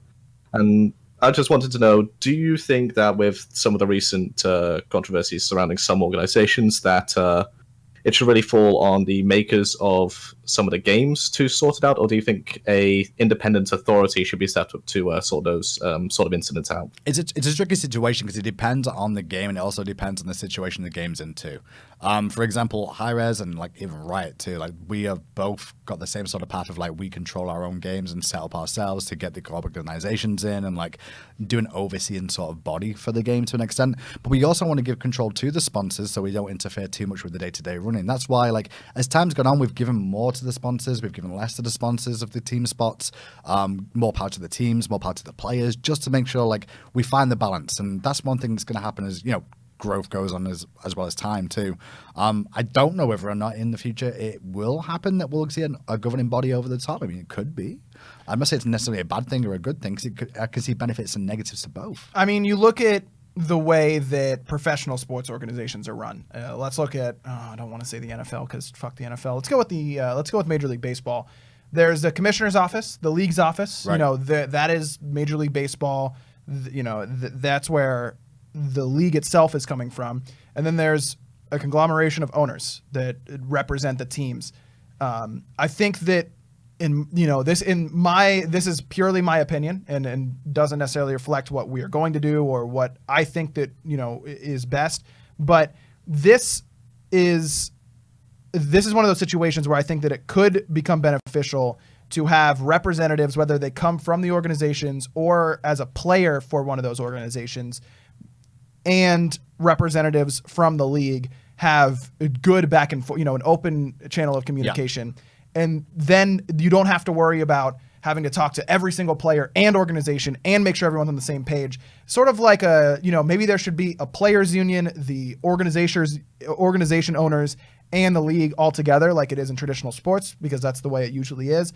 But having figureheads for these big leagues is important. And I think that whatever sort of solution we come up with in terms of making sure that everyone is happy, I can say that we really do. We talk about it all the time, how we're always trying to make things more fair for players, but organizations need to be healthy in order to for us to succeed, and for the players to succeed, and for the organizations to succeed. So there's a lot of different hats in that ring, but I'm pretty confident that no matter what solution we come up with, whether it's an independent party or our own people, I'm very confident that season 5 is going to be a really good new step for Smite, and there could be some boundaries, as there usually is with any sort of big new undertaking, but that is not something that I am particularly worried about. It's also a balancing act too. Remember that everyone's got the same goal. At the end of the day, the Hi-Rez has a goal to make money and obviously make a game that you all enjoy and love. Players are there to make money and become, you know, the best in the world, obviously for the game, because they love the game, because they won't be playing it in the first place if they didn't like the game anyway. So they have the same goal there too, as well as make money at the same time. Sponsors coming in, they want to advertise themselves and get money and grow, and obviously get, you know, power to do that, as much power as they can get. We can give them at the same time as we want to protect the players, because that's one of our sources of income, as well as, you know, we know the pros are bigger than an org sometimes, but then orgs bring more legitimacy to the leagues too, and then they bring in other people to the game, which grows the game, which grows the amount of money the players earn, which grows how much a company earns, which also grows how much the sponsor earns.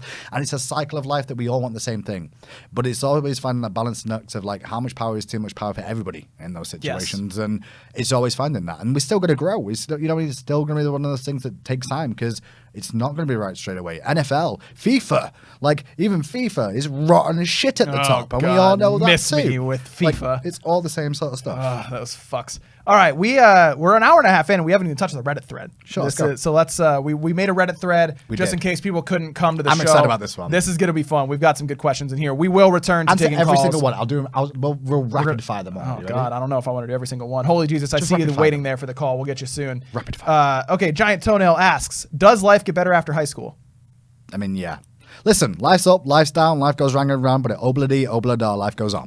I think that the advice that I would give is that after high school, you typically have more freedom to affect your life in the way you want it to go. And I think that the worst thing that someone can do after high school is just throw their hands up and be like, well, you know, now high school's over, my life fucking sucks. Just as a heads up as my well, life's just going to be automatically better. It's going to take work. I don't think I've ever met anyone that originally would not look back and go, God, I fucking hated high school. Because everyone pretty much feels like that. God, I was the worst in high school. And I also hated all the opinions that people had about me when they were like, when you look to the elders. I'm old now, but I still remember what it was like back then. I'm like, you know what? You get those shitty advice where it's like, life does get better. And it really does. Sometimes. Just take it on the chin, But at the same time, everything is going to go the way it's going to go. You got to go with the highs and you got to go with the lows. That's just the way life's going to be the whole time through. But if you don't like school, don't worry about it. You'll still survive. You'll still make it past there. School can be rough as shit sometimes, and everybody gets bullied. If you had to draft a team to play one set at Worlds using current and former players, This is the one. Who would you choose? Now, we're going to do this in their prime? We're gonna have to can we come back to that one because that's gonna take a Yeah, long okay, yeah, conversation. that's gonna be a But I do while. want to do that because I I think agree. it's like we can take anyone in their prime. Whew, This gonna be is tough. such a good one. That's We should do gonna that be at the really end, I tough. think. Oh, yeah, I think And so close too. the show with that. Do we feel like personal play has improved? Our own personal play has improved as a result of commentating over high-level play, pro play at all times. If not, what do you feel is inhibiting that? I'll go first. I absolutely feel like I've gotten to be a better player overall. Now, my mechanics have suffered from when I was a pro player for sure, but I truly think that just watching the game, I know everyone's like, yeah, I watch every single Pro League game. Yep. You don't watch every single Pro League game with a critical eye. No. We don't watch every single pro game with a we critical can't. eye. Not possible. Otherwise, our eyes would fall out. Precisely. But this is just commentating, and not only that, but the discussions that we have around the office about why this is meta, why isn't this meta, what could the X team have done differently in Y game, has definitely improved my overall level of gameplay. I don't think without a doubt. If I dedicated myself to getting my mechanics back better, I would become a much better player than I ever was. Now, from my point of view, like I came to Smite and had not played ranked or anything when I first started, but I was, playing the game to understand it and started commentating, then started working for Hi-Rez on the commentary of the Pro League games, the high level play. Then I started playing ranked, starting gold. I'm like, okay, yeah, gold's fine. But then over the next year, I grew to diamond. Like in the next season came around, I grew to a diamond player, so I know I grew. That was also with me understanding the game or at a higher level to get to the diamond level, but also playing a lot too and mechanics involved. Nowadays, I think my play is good. As in, I think I'm solid as a player, but I know my limitations because I don't have the time to invest to keep getting better. I can't put as many hours into the game. I know what I do wrong most of the time, and I'll still get salty about teammates rather than myself because we all have that internal clock that makes us want to do that. But at the same time, I know my limitations, and I know most of the time it's because I'm a greedy bastard in game, and I'm just trying to make really stupidly hype plays where I'm like, I'm on 15% health, but if I blink here right now, just maybe I'll kill him. And then you'll die and you go, probably shouldn't have done that, but fucking solo and feeding all day, and that's why we're losing the game. So yeah, I guess my play has got better, but I don't get to play as much. In Twitch chat, Hydratic Mid asks, how do we think the top SCL teams would fare against SPL teams if they had time to get adjusted to PC? Top versus top? If they had time to get adjusted to PC, I don't think that you can really account for that. Console play and PC play are two different beasts, and it's mainly down to the way they play. You can't expect a kid to come onto a PC that's been playing on console where turning circles are a lot trickier in terms of abilities and getting around corners and things like that, and then have them come to PC and be like, whoa, dude, because they're not adapted to it. It's like you can't do it. It's not possible. It would take too long. And I will say this. I will always stand by that console Smite is a harder game than PC Smite. I agree. It is just objectively harder to aim on a controller. I think that not every single console pro could adjust and make it in the SPL. But if you ask me if I think Wolves is as impressive as a player as a guy like Maniac, yes. Yeah. I do. When I watch people like Wolves play, it really I get just as impressed as I do whenever I watch a guy like Maniac. And the one thing that's real different between them two is that I think because of what happened in Season 1 when console first released and we saw the PC guys come over and do work, that was because the scene was too small to understand the meta and understand the game. Yes. Those guys themselves have said, I remember Allied saying, he was like, fuck that shit. I couldn't go back and do that again because those kids are fucking good now. There's no way. It's a completely different beast. It really is. And for the record, for SCL fans out there, I think Wolves has been the best player on console Smite for about a year now. Even before he really blew up on Allegiance. I think I've got that kid is absolutely insane. Wolves and Trans are definitely top 3 for sure. I think Trans is actually really good. Trans is very, very good. I think it's tough to. I think that Delta Marine was in that conversation for a long time. I don't think he currently is. That's why I'm saying they're two top 3s right now. I couldn't say the third just now. I'd have to look in. Surprise, surprise. Astral Authority is a top team on console when they've got 2 of the best 3 players on the planet. And Brochacho is the best leader on console without a doubt. Sure. in my And a lot mind. like And I am Twisted Scuff- hyper biased because that dude taught me how to smite at a competitive level, but I will talk about how much Brochacho can bring to a team all day long if you give him the opportunity. On Reddit, Waffles Thy Great asks, why is Ymir not allowed to build crit items? Because he is a magical damage dealer. Thank you very much. Hydra680 says, what have we done to Face Crusher, Kabrakan, you monsters? I have no idea. Don't care. Move on. Kando says, can you guys have PBM and Barra every episode, please? No. Okay. Have Mercy says, could you guys go over how you feel the podcast has grown over the last 13 episodes? What do we like about the podcast? What was an unexpected side effect of the podcast? The itchiness, mostly. What will be the, I will say the schedule moving the forward? schedule's been Yeah. a real issue, and I want to apologize for that. It was something we wanted to try and do, like, what was it, every 2 weeks at first? Yeah, who knows? It's just not possible. Like, we want to do it, we just can't do it as much as we want to. And I actually identify why now podcasts don't happen as often as they do. Like, where everyone's like, let's do a podcast. It's tricky. It is, and we have very busy schedules, and this is just we have free time and want to do this. Yeah. Like that is how these sorts of things happen, and we also aren't so tired that if we do this, we are going to die. Yeah. Sort of thing. So that's the answer. And we there. love doing it too, to be fair. Like, we do like hanging out and talking all this shit, because talking Smite is what we want to do. We do it for a living, and we fucking enjoy it. But we just don't have enough time for it. We need some time away at every once in a while for sure. How do we feel like the podcast has grown over the last 13 episodes? I think that it has made me think more critically about the game, which is hard to believe that I do that. Like I'm not joking when I say I think about Smite at least 15 hours a day. At least That's it's true. some part of my mind. Like even when I'm playing another game, I'm thinking about Smite in some part of my mind. My time off is generally looking at people, what they said about Smite somewhere, or talking about Smite, or listening to things about Smite, reading tweets about Smite, reading Reddit about Smite, 4chan about Smite, like all actual Smite Reddit forums too. Obviously they exist. No, just Smite forums rather than Reddit Number forums. one evolution of the Domination podcast, though, is that we now actually have a sick logo, and I haven't given credits to Ron Shouts. Jobert yet for this. Shouts, the lightning Ron. in the background? Just- Are you kidding me? You've not seen the whole thing. There we go. It's the first time I've actually had a logo that looked half decent. It took It's us really nice. all these episodes. Yeah, it's really, really nice. I really like that. Okay, next question. Go. Who is the better caster out of Hindu, Aggro, F-Dot, Taco, Young Link, and Toli? So the Smite casting team. Who's better? Yes. What kind of question is that? In what regard? All it says is who is the better caster, which is already a fallacy because better implies There is only no- two. Exactly, and there is no best caster. It doesn't exist. If There it did, isn't. there'd only be two. There'd only be two people employed. So what does that tell you? It's true. Build a hockey team out of Smite gods. We'll shorten this one I because don't we play want to. hockey. I'd just take Scotty and Ymir, first of all. I don't even need to think about the rest, but I Yep. think I'm looking solid with those two. I will take those two as well. Scotty gets movement speed while on ice. GG fucking well played. Stay free, hockey players of Smite gods. Vanna7803 asks Hindu, if you had to have a cosplay photo of Aggro on your mantle, what Smite god would I be dressed as? Tricky. There's an obvious answer here. What would you say? You said there's an obvious answer. Yes, there's an obvious answer. Think Raffer. No, I don't think that. Why do you think that? I have no So why is that an idea. obvious answer? Because that's what most people are going to say. They're going to say, oh, you should be Ratatosker because you're a human Ratatosker. But it doesn't make I just don't understand. I mean, I get their input from it. I'm just trying to think of someone that's really shit in the game, because that's what I think of you. You're a crab. I'm the dual lane crab? You're the crabs in the duel Oh, lane. fuck yeah, dude. I've been getting solo farm this whole time. That'd probably Stupid be the idiots best, yeah. starting 3 people mid. I'm huge. Welcome back to my lane, idiots.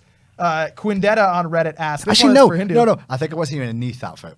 A Neath outfit? Neath sounds good. We I can just saw make in that chat. happen. Neath sounds good. We can make that happen. Nurse Neath. Oh, baby.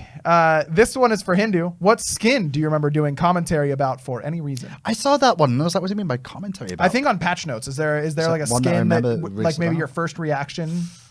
I think a couple of Kana is probably the fucking... Oh, the Warlord one? The Warlord one. Oh, like, I where was it's, just like, sold with like shredding. yeah. I'm like, oh my god, that's dope. I've done so many of those, though. Like, I don't think I've ever had real favorites, but some of them start out really way more than others. Gardevoid asks, what are our favorite legs? I don't know what that means. Do My you? own. Yeah. Or my wife's. My legs are fine. If she's listening, see, I do care about you and talk about your work in a nice way. I love you. Not really. Smooth. Yeah, I do. Don't. That was a joke. Go Fish Kyle asks, the trend of traditional carry characters that are picking up protection items like Hide of the Urchin and Spirit Robe has been at an all-time high in recent weeks. What do you think attributes to this rise in popularity, and how long do you think it will last? Until next patch. It'll last until next patch. And second of all, we've seen this before. If you go back to season 1, I mentioned it on broadcast a couple of times, but on a podcast is a good way to express this too. Magi's Blessing. If you remember, everybody used to buy a Magi's Blessing. So we've had this sort of situation before where everyone went for a defensive item, and it didn't necessarily mean that one team won over the others. It's just meta changes, man. Meta changes. People think tank items are better. Fine. Everyone builds tank items. Then penetration items are too good.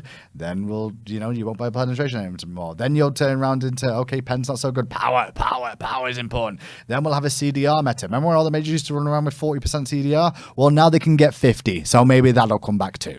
You aren't wrong. Bigelow says 5 prot drop won't kill Urchin. No, and it wasn't supposed to kill Urchin. That's never the goal with any of these. It's about it's a little bit more expensive, and I think carries are starting to realize that when you buy this item from behind, you become literally a blob. Like, you don't do fucking anything. But you still have a little bit longer. Yeah, doing no damage until you die anyways. Coming back from behind, so much of it is Poseidon dying, but because they overcommitted, because they're so far ahead, he hit a 4-man Kraken. You're making about this one. I like that. This. It just because I died a lot, and my whole job was just get your damage off before you die. If you're tanky, but not really, then you don't do your job at all. It just doesn't make any sense to me. Just to add to that one, going back to the whole like Hide of the Urchin thing and like not dealing damage. Remember Igval, boys and girls? What was Igval used for? Do you remember? Igval's used for when you're behind. Literally everything. But it's designed to be for when you're behind and you want to try and continue to box and catch up to your opponent. Yes. Igval's the same sort of idea. Hide of the Urchin is not the answer to that if you're behind. Well, there you go. Or like maybe pros are right and I'm wrong, but it doesn't really matter. So Nitro the Raptor asks, if we could revert the Conquest map back to Season 2, would I? Never in a million years. After 2 years of casting the same map, I can indefinitely say, nah, I'm good, thanks. No. Season 2, here's this flow chart of if you want a Season 2 Smite game. Did you get mid-camp control? No. Thanks for playing. You lost the game. I will say, as a caster, it was great because all I had to do was just keep an eye on the time at the top of 3 minutes, 6 minutes, 9 minutes, 12 minutes, 15 minutes, 18 minutes, 21. So as long as I knew our 3 times table, I was good. Yeah, it was not good. Bigelow counters with that's why Urchin is bought before you are behind. Tell that to how many teams that have bought it when already behind, or if the next fight is going to be important instead of finishing off a cheaper penetration We're also option. not saying it's not good ahead. Yeah, just to be clear, we are not saying it isn't a good item. We're also saying it's not bad when you're ahead. We're saying if you're behind and you start pitching this item, you're a moron. It makes no sense. It's true. It's true.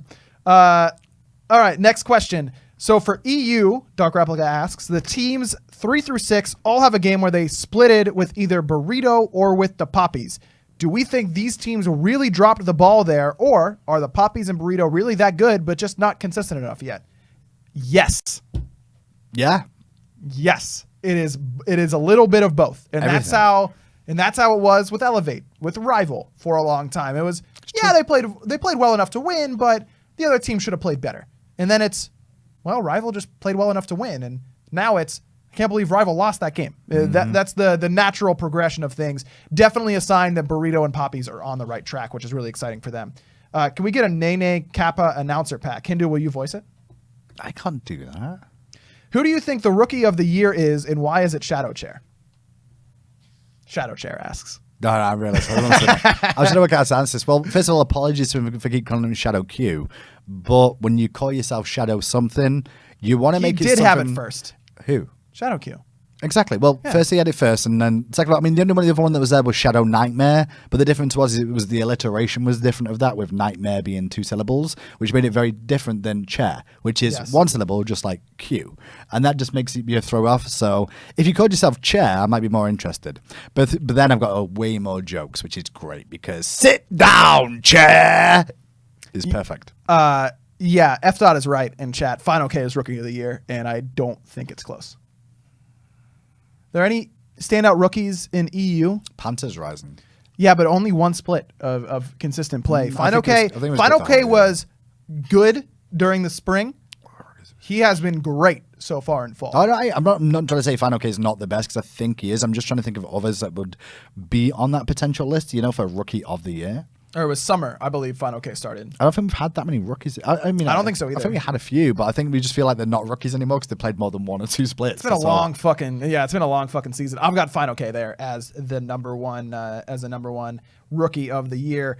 Most improved player for me though. I was talking about this on my stream the other night, I think, or maybe with someone else. It's got to be Scream. Scream went from really good to really average to literally the best player in his role in his region. Improved over his whole career? As in, biggest improvement over his whole year. career? Or just this year? This year. Okay, because I was going to say, over his whole career, he had a really good season 3. Yeah, I think he had a good season 3. The start of the year wasn't the greatest for him, but yeah, he improved pretty well this year. Others to mention, I guess, on that list, if I'm really thinking about it. Zeros? I think Zeros really shown. Baskin, Andenster, these guys in new roles. Yeah, they're in new roles, but I think Zeros Ven is one to keep in mind as well. He started as ADC for Legion season 3. He's moved over to mid. He looks like a much better player than he ever did in Hunter for Allegiance. But Scream has really impressed me for sure. Yeah. Nosley asks, who is our favorite person to cast alongside with other than each other? It depends what game. That's always the case with me. It's game to game. There's certain people I want on every single game. If I'm doing if it's a quieter game or something like that, I want a different person than based off a really exciting over the top. If it's a semi-final at Worlds where it's super hyped, then I'd want someone different than somebody that'll be on a game with me with Burrito versus Pappies or something like that. It is different, and everyone's got strengths and weaknesses too. So it's not as clear cut of I always want to cast with them, because as we say, casting the same person over and over again isn't a good thing anyway. No, I don't think it is either. I don't know. I feel like I really, really enjoy casting with Tom. We always have a lot of fun. Oh, there he is. Yeah, I better say you. I am saying you, Tom. I guess it's Tom. No, I didn't see that beforehand, but I would lie and say that anyway. I will say I didn't miss casting with F as much as we used to, but me and him are both in the similar sort of roles, and we did have to cast that whole fucking year together for 1 year, so yeah. Now, that being said, I do enjoy moving over to one chair every once in a while and casting with Toli and Taco and have my fun there. It's a completely different sort of role, and there are fun things for both sides of it for sure. All right. Do we get jealous when someone else casts an important game?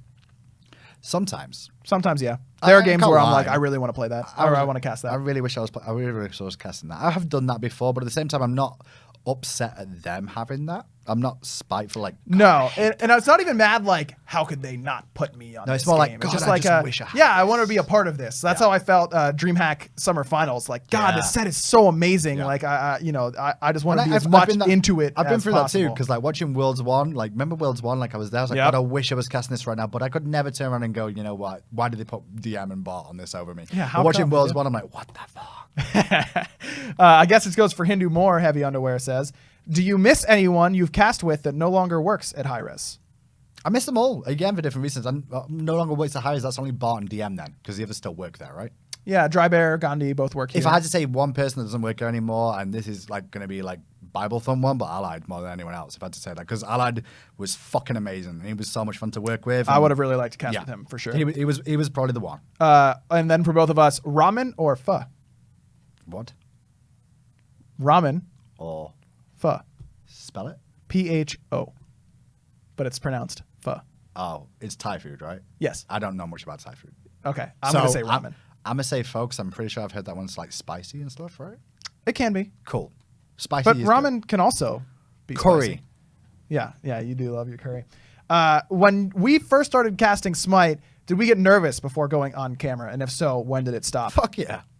Do you do it? No. Because you never had it? No, because my degrees. Well, that's what I was about to say. Okay. Casting Smite, no. By the time even whenever Worlds, you get the that's nervous. The butterflies, I suppose. That's still nervousness. Okay, so Worlds, yes. Okay. Worlds, yes. But maybe a little bit whenever I was a guest caster, but really not that much either, because I knew if I just fucked up, then it's oh, this guy's just some console idiot who came to guest cast, and it wouldn't have been that big of a deal. That really didn't make me nervous. Having training and having a degree in on-camera broadcasting really helped out in that regard. That never. I got nervous. Like my first cast, I was definitely nervous because I was going to be dry bear for the first time, live on fucking air, and my camera was on too, as I sat in a bedroom. And every LAN that I ever did for the first time, I got nervous in the first broadcast, like every time. And Worlds this year, I got nervous beforehand because that's my first finals. That was, like, dude. I remember sitting up there. Firsts, like that's when I'm like, it's like shaking with energy. It's not crazy, but generally it's there, and you're like 5. You're live in 5, 4. Oh shit, 3. Is this really happening? 2. Oh my god, why am I doing this? 1. And then it goes. Like the moment the 1 goes and you're like, you're live, it's like, well, it's too fucking late now. I'm stuck here. So let's just make it happen. It was that I have been looking forward for Worlds since I recovered from Worlds last year, which took a little bit. Tailbone Masseuse, asks, how has Hi-Rez been doing with the influx of SPL players as additions to the staff? I remember it started with Allied and Anatoly, but now with me, Chaos, MLC, it seems to be a much more common thing. I feel like they'd be right at home. So Hi-Rez is actually, as we always talk about, everyone's really passionate at Hi-Rez about Smite and the game in general. So what's the issue with bringing on people who have educations or backgrounds in the sort of games they want to work on? And obviously, like, a lot of them have gone to the departments. They don't all work in the same department either. You notice? Like, they all do different things based off what qualifications they've got and what sort of career path they want to go to, and whether we have opportunities there at the same time. You know, it's not always going to be the case. We've got the opportunities. It's a good thing because you have people that you already know are passionate about the game. They've got insight of an actual player too, which is really helpful to get, like, to the nitty gritty. I mean, the most of them though, you see it as like we've got players in the team who like have been hired and played Smite before they joined, but they weren't pro players, right? Like that happens. Yeah.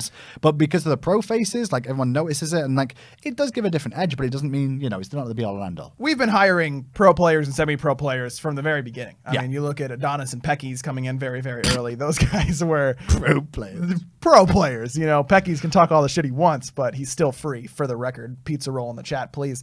That's just been kind of the culture around Hi-Rez, and I think that it's one of the reasons that we are so connected to the community because we take so much from the community and try and make the game better with it. Which god has the best emote?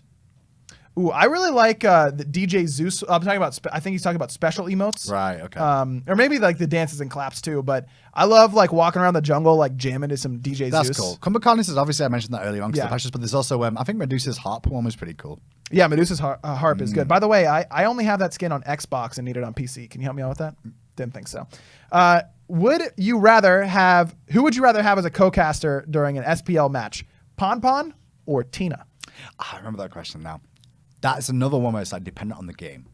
Because I think Pon would be great at going really deep about the items and stuff like that. But then you've got Tina for the excitement side of like, fucking shit on him! Yeah, let's go! Woo! Bitch, please! And then you've got Pon going, yeah, you know, I think his itemization really fucked him over here. I didn't want to say fuck. Actually, I should call that. Yeah. You know what? His itemization really screwed him up here because his itemization really gave him a boo-boo here. Yeah. a real nasty nick. It's a bit of a shame he did that. Like, he'd be so polite, but it'd be really so unfortunate. One's very analytical and the other one's really out there. And that's kind of the same thing about like casters we have. Oh yeah, like, it's the same way. Yes, and for me, being a guy who wants to get into the game as deeply as possible, I would love to be able to sit down. Can and I talk ban to Barracuda in your chat? Is that allowed? I just wait to. No, I've never had the power to do that. I was like, No, he like. I don't know why that came to my head. I just saw him come in there and like, should I ban him? No, I learned something from the Energy Invitational Draft Show, and that's that the worst thing I could ever do for my career is like make an enemy out of Barracuda. So I actually just like send him cookies every once in a while as like a be nice to me sort of thing, and it's worked out thus far. So okay. I didn't notice he's putting on a bit of weight. Yeah, a little bit. I didn't agree with that. I'm sorry. John, I'm sorry. I just threw him back under the bus. Who has the best positioning out of mids in each region? Ooh. Good question. Ooh, that's tough. Would it be easy to say that for North America if the fact that a lot of the pros are no longer there, I guess? Because I think... Best positioning was best. Yeah, and I think Stealth was really close behind. Stealth was there. Chaos was... Chaos was a mid laner who... Mid lane is the most interesting position for me, as well as jungle, because they both have very distinct differences in play styles. Yep. Not everyone is going to play like MLC Stealth. True. Not everyone is going to play like Chaos. Exactly. Not everyone is going to play like Whirlwind. Chaos was I'm going to Jean Kui ult and get everyone down to 50% and die. Yep. And team, go get them. Like, go get them. MLC Stealth was, I'm going to triple reset my Scylla ult and look really sick when doing it. And they were both equally effective at that. I think that Pretty Prime's positioning is the best in Europe. That's close. Right this second. If we're just going off right this second. Pretty Prime is the only player right now in mid, in my mind, that I look at his gameplay in spurts and I say, I don't think there was anything he could have possibly done better. If it comes down to just now, yeah, it's probably Prime. But I think Zeros and Yamin have shots at that too. Yes. That's the issue in Europe right now. I think they both are up there for sure, but yeah, rough.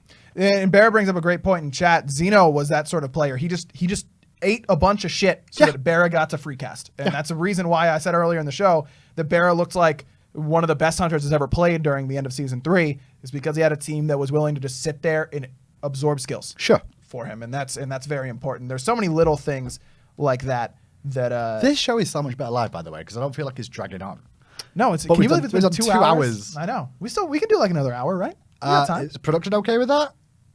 Production's cool. We got the thumbs up. I'll keep going. By the way, you guys should follow at not the TV show Jag on Twitter. Did I get that right, Jameson? Oh, no, he's saying cancel that. He doesn't want to be. No. You guys should follow at Hi-Rez Aggro on Twitter because I do this all by myself and no one else helps me. Or if you follow Hi-Rez, or not Hi-Rez, at F.New York, is it? He's got himself down as F.NY. F.NY. Yeah. On Twitter, he gives lots of skin codes out and also does a show like this that's more.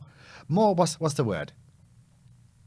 Not as rude and more sports orientated and also better interactions in a lot of ways without me being a cunt. Yeah. Pretty much. There you go. I said the C word on air. I feel really bad. Sorry. Bro. Sorry about that. I went too far there. I said C word.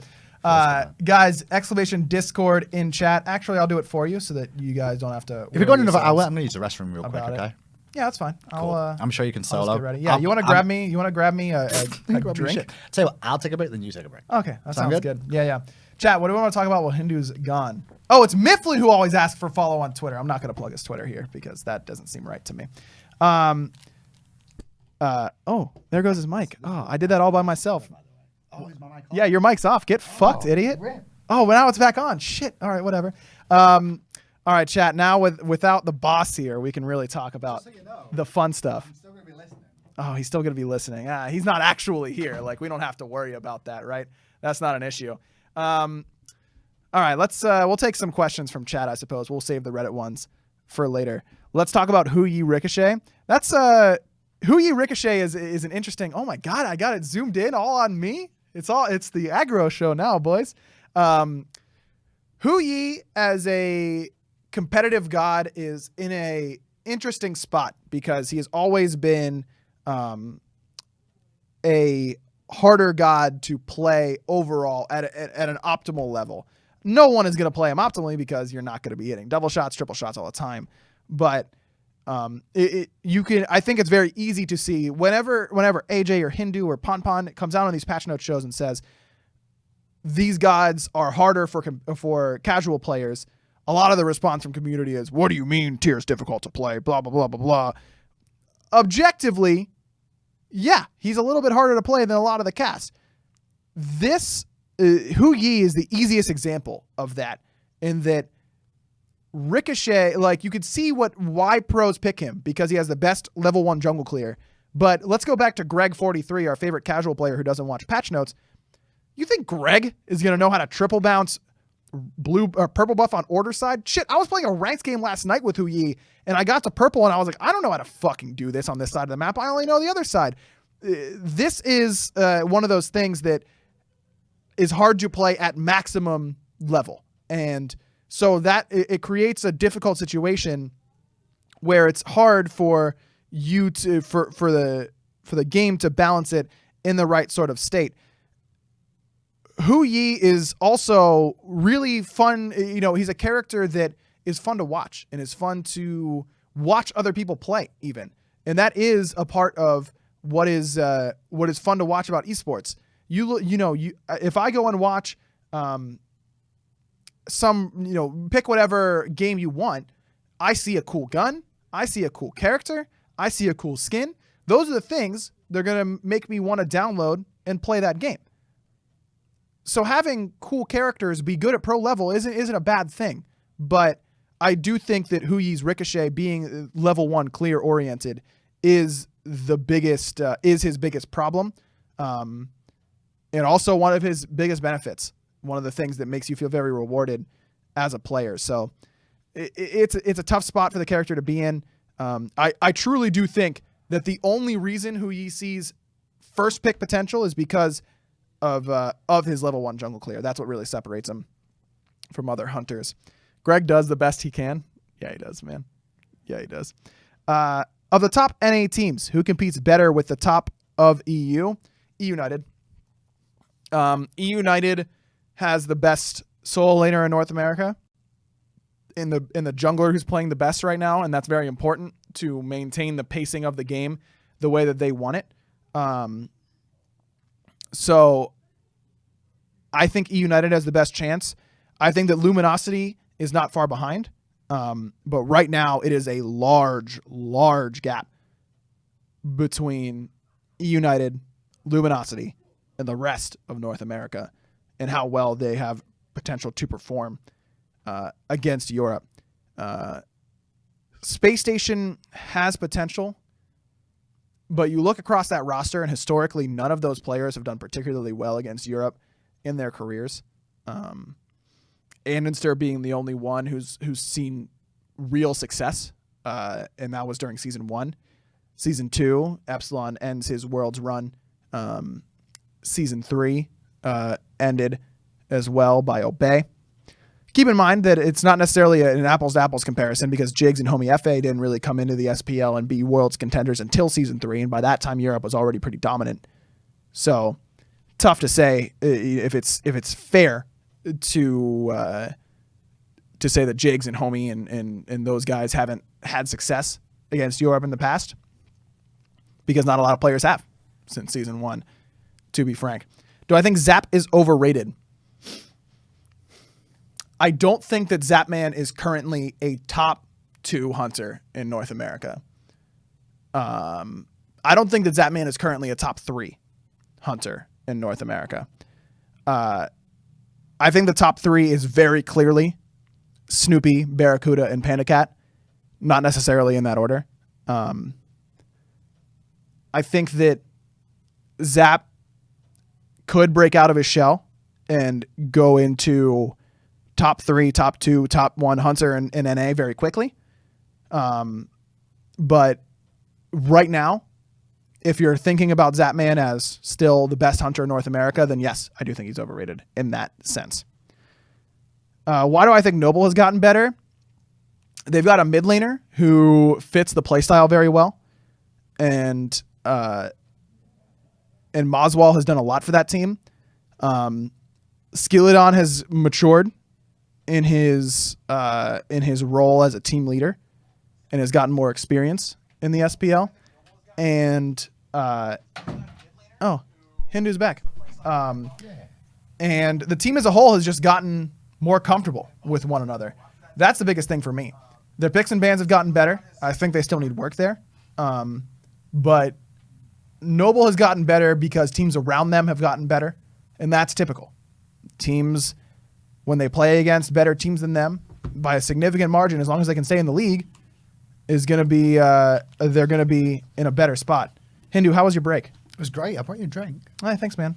Appreciate it. Nice like that. Is this like vodka or something? It's lemonade. If you say so. Special brew. All right, now that Hindu's back, I don't need a break. I can keep on going. You sure? Yeah, I'm good. Okay. I just had to pee. That was a problem. I want to take some calls in the Discord if possible. Let's do some soon Discord enough. calls. We got any? No. No, not right now. So that's why I put the Discord. So we got 400 link. people listening live, and nobody wants to talk. In Someone Discord? wants to talk. They'll get there. We can return to the Reddit questions. Go for at least a little bit. What do we think about Uller in the current meta? Didn't Ataraxia play him recently and win a game? Ull's always going to come in and out, I feel. Because the one thing Ull has, from my opinion, is like he's just steady Eddie all game. His early game... He doesn't really look like an Eddie to me. He's just a steady carry. He never has a power spike. Actually, I could see him being named Eddie. I don't know. I don't think of Eddies with like beards usually, you know? Eddie seems like a guy who shaves a lot. Shaved head. Sometimes, yeah. Yeah, that makes sense. Yeah. But yeah, he's more of a steady character that like he doesn't go off in the late game because he's just consistent. He's just a consistent all round okay carry. So I think when you're not sure what you need and if your composition might need some early or some late or a mixture of everything, like that's when we see him there. I feel, yeah, that's all it is really. Fair enough. Why our opinions of ALG and why are they doing so terrible? No clue. I actually don't know why they've done so bad this year. They don't have a dedicated mid laner. Could be it. I think that both Oceans and Met Yankee are very talented players. I always forget that Oceans and Met Yankee switched, and I Yep. think it was better for Met to switch. It wasn't better for Oceans to switch, and that's exactly how I kind of do the power rankings too. Because I've seen them both play Hunter, Yes. and I think they have both had opportunities to really shine. I mean, pull play on crack. I always remember that one from Hunters, and Oceans in mid is like one of those learning things. It's like having Andy join the mid lane again. It's like, well, he's learning. It's so again, hard to put a new player in that position with a lot of pressure on them to perform very quickly and Yeah. not have time to adjust to the role. Who do you think's the better Hunter between Met Yankee and Oceans? It's a tough one. That's real tough. I think from performances that people have seen in the SPL, I'd say Oceans.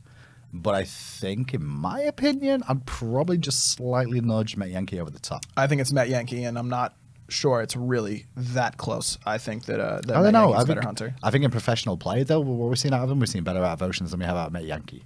Do you remember that? I don't know, man. I mean, Met Yankee was on the best team in NA for a long time and was a big part of why that SOAR roster was the best team in NA. Oceans can't really say that. He's never been on a top team. but that's another issue. Is like people like Death Panther, for example, have never been on a decent team. And now he's with Elevate and looking better. If Oceans had a proper team around him that was better, would he look better? Yeah. Maybe.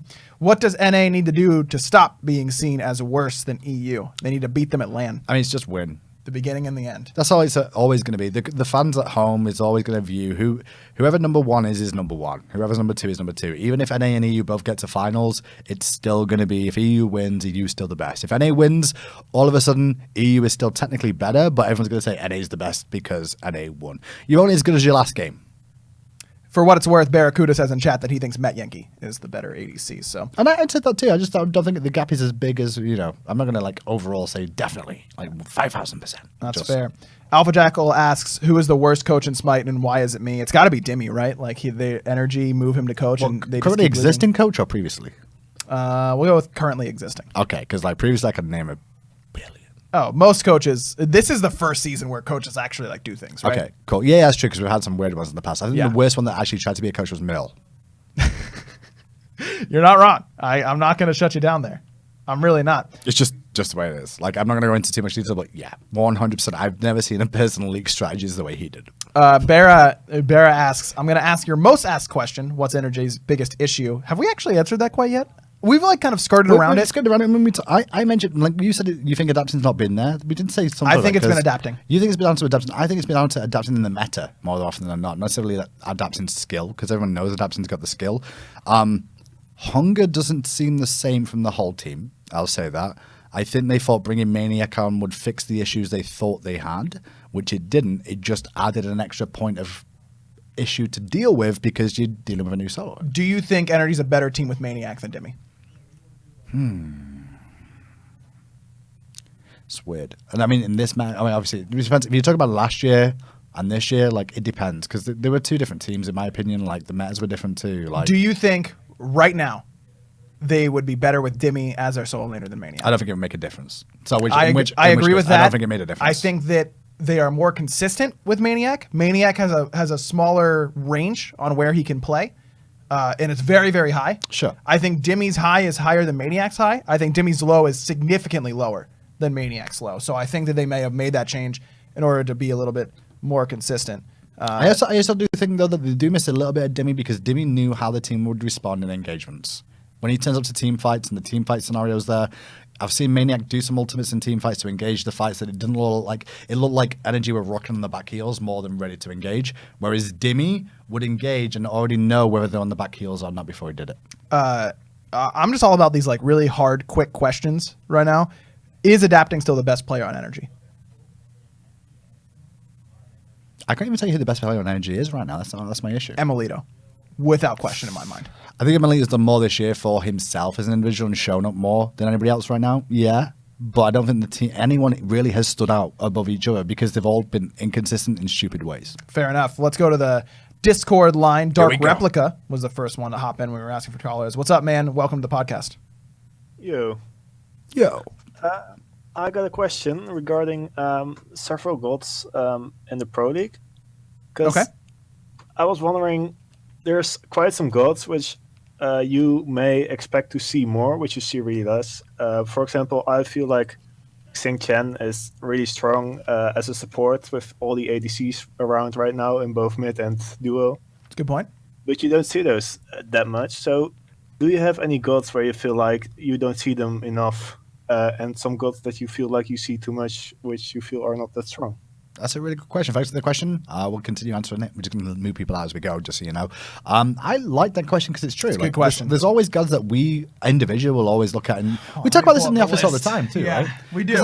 like, it's not just us that do it. Everyone does it. Like, why do we not see this get picked in this situation? And everyone's like, I don't know. Like, maybe it's because of this and that. And I think Jing Ten's one that we've seen solo because everyone sees him as a soloer because he's so good. But I think his support role can be pretty strong as well. We have seen more of him in support recently. Someone just played him as support Yeah, not they did. long ago. They did. So at least this week. Who do I think we should see more of at a competitive level? Cousin Bo, everyone's spamming in chat. No surprise. there, I especially actually since- agree with that. Well, Aurora Aurora showed fragged. it. Aurora showed Aurora it. fragged. I've been waiting for it. Okay, Like, everyone's complaining Thorns, about thorns. Neemium- Everyone's complaining about thorns, right? Kuzenbo Is has thorns. a built-in No, thorn. Cousin Bo is Thorns. He is thorns. My Kuzenbo can do 0 actual damage from his abilities besides Spike Shell in a game, and I do not care. That's fine. It is Kuzenbo. You can just pick a good Kuzenbo player and say, hey, see that Hunter? He's not allowed in this team fight. And the Kuzenbo says, hey, and then like waddles at him, and all of a sudden you don't have to worry about That's a late true. game carry. He individually ruins Hunters. I think this god is insane. I think he's been insane for months now, and I'm not surprised that he's starting to really start to. Someone needs to keep playing this god Sure. because he's nuts. I do also think Apollo should come back soon. Reason being for Apollo is just because the one thing we've not seen in a little while is a bit of split push opportunities, and there's a little bit more of this now because early to mid game there's more focus to the right hand side of the map, speed buff side, with supports now going that way at the beginning or even staying over there, mids joining the fray too. So it's a one-on-one between the hunters. And what that actually develops is if you have the Apollo in the matchup against whichever hunter it is, the moment the other hunter wants to rotate to those team fights, what happens is Apollo can go, you can leave, I can stay. And then it's the other hunter's decision of like, do I still go at this team fight or do I like stay and continue farming because I might lose my tower, I might lose my tier 2 tower, or if I stay, then this motherfucker's gonna ult over there anyway and get involved in the team fight, and then I'm out of position. What do I do? And that's another decision thing, and that's why Jing Wei has started coming back as well. I feel not just because of her safety, but she can rotate to those fights. So Apollo doing that is something that I can see, and Jibelonke, one day we'll see him again. His ult is still. It's probably one of the best hunter ults in the game for guys. I'm not going to be at the fight, but I'm in the fight. Dodgy, I think, is the character that I think is better at a pro level than The casual. the casual level. Agreed. Dodgy does more damage I'll than agree. any assassin in the game. End of sentence. Her scaling is just fair. stupid. It's fair, but at the same time, She has like, 100% scaling or more on every ability she has. It's crazy. It is so powerful in the late she's game. the new Circuit to me. Do you remember when Circuit came out and nobody likes her, nobody played her because she was too difficult to play? It's because only really pro showed off how good she could be. Then everyone kept practicing and then she became like the most OP piece of shit in the game. I think Dodgy's on that path just because she's got a really high level of skill to be able to play well. Someone is going to pull her out, and they are going to frag. Mark my words. Sandman Sam is next up on the Domination podcast. Sam, what's going on? Oh, hi there. Do you think Data Amoeba's no items 80 AMC build will change the NA meta at all? Something tells me no. Something tells me no. I actually heard that he just forgot to buy items. He just didn't buy any items. That's what it was. Didn't fucking Generally, buy it. generally that happens where people do that and you just, you don't realize it. But I mean, technically, if you could start the game and not have to buy items, right? That means you've got 1,500 Gs in the pocket, straight up, right? So if you can get through to level 5 without having to spend any gold, what could you buy in your first base back? Average you will gold. never get to level No, 5 but, without but items. if you did, like, let's just theory craft this. 'Cause, like, so 15 if to your 1800 enemy gold. solo laner has DC'd and you get to play with no items, But say you survive to level 5. That means you're going to have what, 1500 to 1800 gold, right? sure, So you could technically just go back and buy Deathbringer right at the start of the game. sure, and do no damage because It's got 50 power on it. yeah, it's got 50 power and the crit chance is 20%, and then even off your 20%, Listen, you're only listen. critting off 50 damage. Listen, we all know when you see crit chance that says 1%, it still crits 1 out of 5 times. It doesn't really matter. I've seen it happen in pro games all the time. So, like, maybe he's onto something. You never know. Maybe. Maybe. Mozu is up next on the Domination podcast. What's up, man? Mozu. Hey, quickly want to say I love the podcast. Really happy to see you guys doing it again. Thank you. Appreciate it. So question is, AMC, recently we've seen him blow up. He's everywhere at the moment. Yeah. So he's always been really good in damage. He's always had insane boxing potential, but his problem has always been he's got no escape, so he's easy to gank. So my question is, why aren't pro players kind of taking advantage of this? Like, we see ADC sitting kind of like getting so much free farm now and kind of being ignored in lane. So why not put more pressure on this AMC who's got no escape? I think it's because pro players have gotten better at That is true. positioning. I think it's because pro players have gotten better at picking their own fights. Not position, I don't think. I think it's communication. Communication, positioning. They're on their way over to you, AMC. Run, you little shit, run. That's what it's more Because like. players who weren't capable of doing that have been forced out of the league, and that is Yes. absolutely true. Also, if you no, can't adapt, then Also, no, there is players that still haven't played him because they're really bad at map awareness still. it's true. I just want to put that out because, like, I think it's the ones that are more map aware, the ones that are playing him too, more so than he's just everywhere. I think that it's also because it's very easy to keep an enemy on the side of the map that you want them on. And what I mean by that is I'm going to pick AMC. I'm going to put him in the duo lane. On the right side of the map, I'm going to pick Ratatosk or Cullen. And we're going to be on your buffs every fucking moment we can. Yep. And you're either going to get over here and defend him or you're going to go kill my AMC. But if you kill my AMC, I don't care because I just took both of your right side buffs. It's because teams have gotten a better understanding of the way that the map should be played. And That's true. The map is so much more exploited than it ever has been before. I've said this a million times by now. You give me today's Elevate against Season 1 C9 with Season 1 C9's knowledge. Give me Elevate in a best of 1,000,000, and they'll sweep them. All right, maybe not that much, but like Best of 1,000,000 sweep. they will dominate that team. Sure. It's also like based off the meta too is why AMC is back because Barra said it in chat and it's true. It's predictable in the SPL, but it's been predictable all the time. The difference is where the map pressure has always been different every single time. AMC now being able to be left alone a little bit more, like at least in the duo lane standpoint of Hunter versus Hunter, he's left alone a lot more often. Yes. The buffs to him have helped too, but then mid lane play, that's a bit of a different story. But most of the map has been focused on the right hand side. But AMC's never alone if he's in the mid lane. He's always got someone with him at least the whole time. Put him in the Hunter role, he's able to go there because of the fact that when the game's continuing, it's always fighting on the right hand side. Everyone's pressure's got speed or speed or blue the whole time, or solo lane or elementals. It's always around that side of pressure. It's not in the Hunter role anymore. Back in Season 1 when AMC was played, the reason you didn't see AMC play back then realistically was, we said it, every 3 minutes, where is everybody? Mid harpies.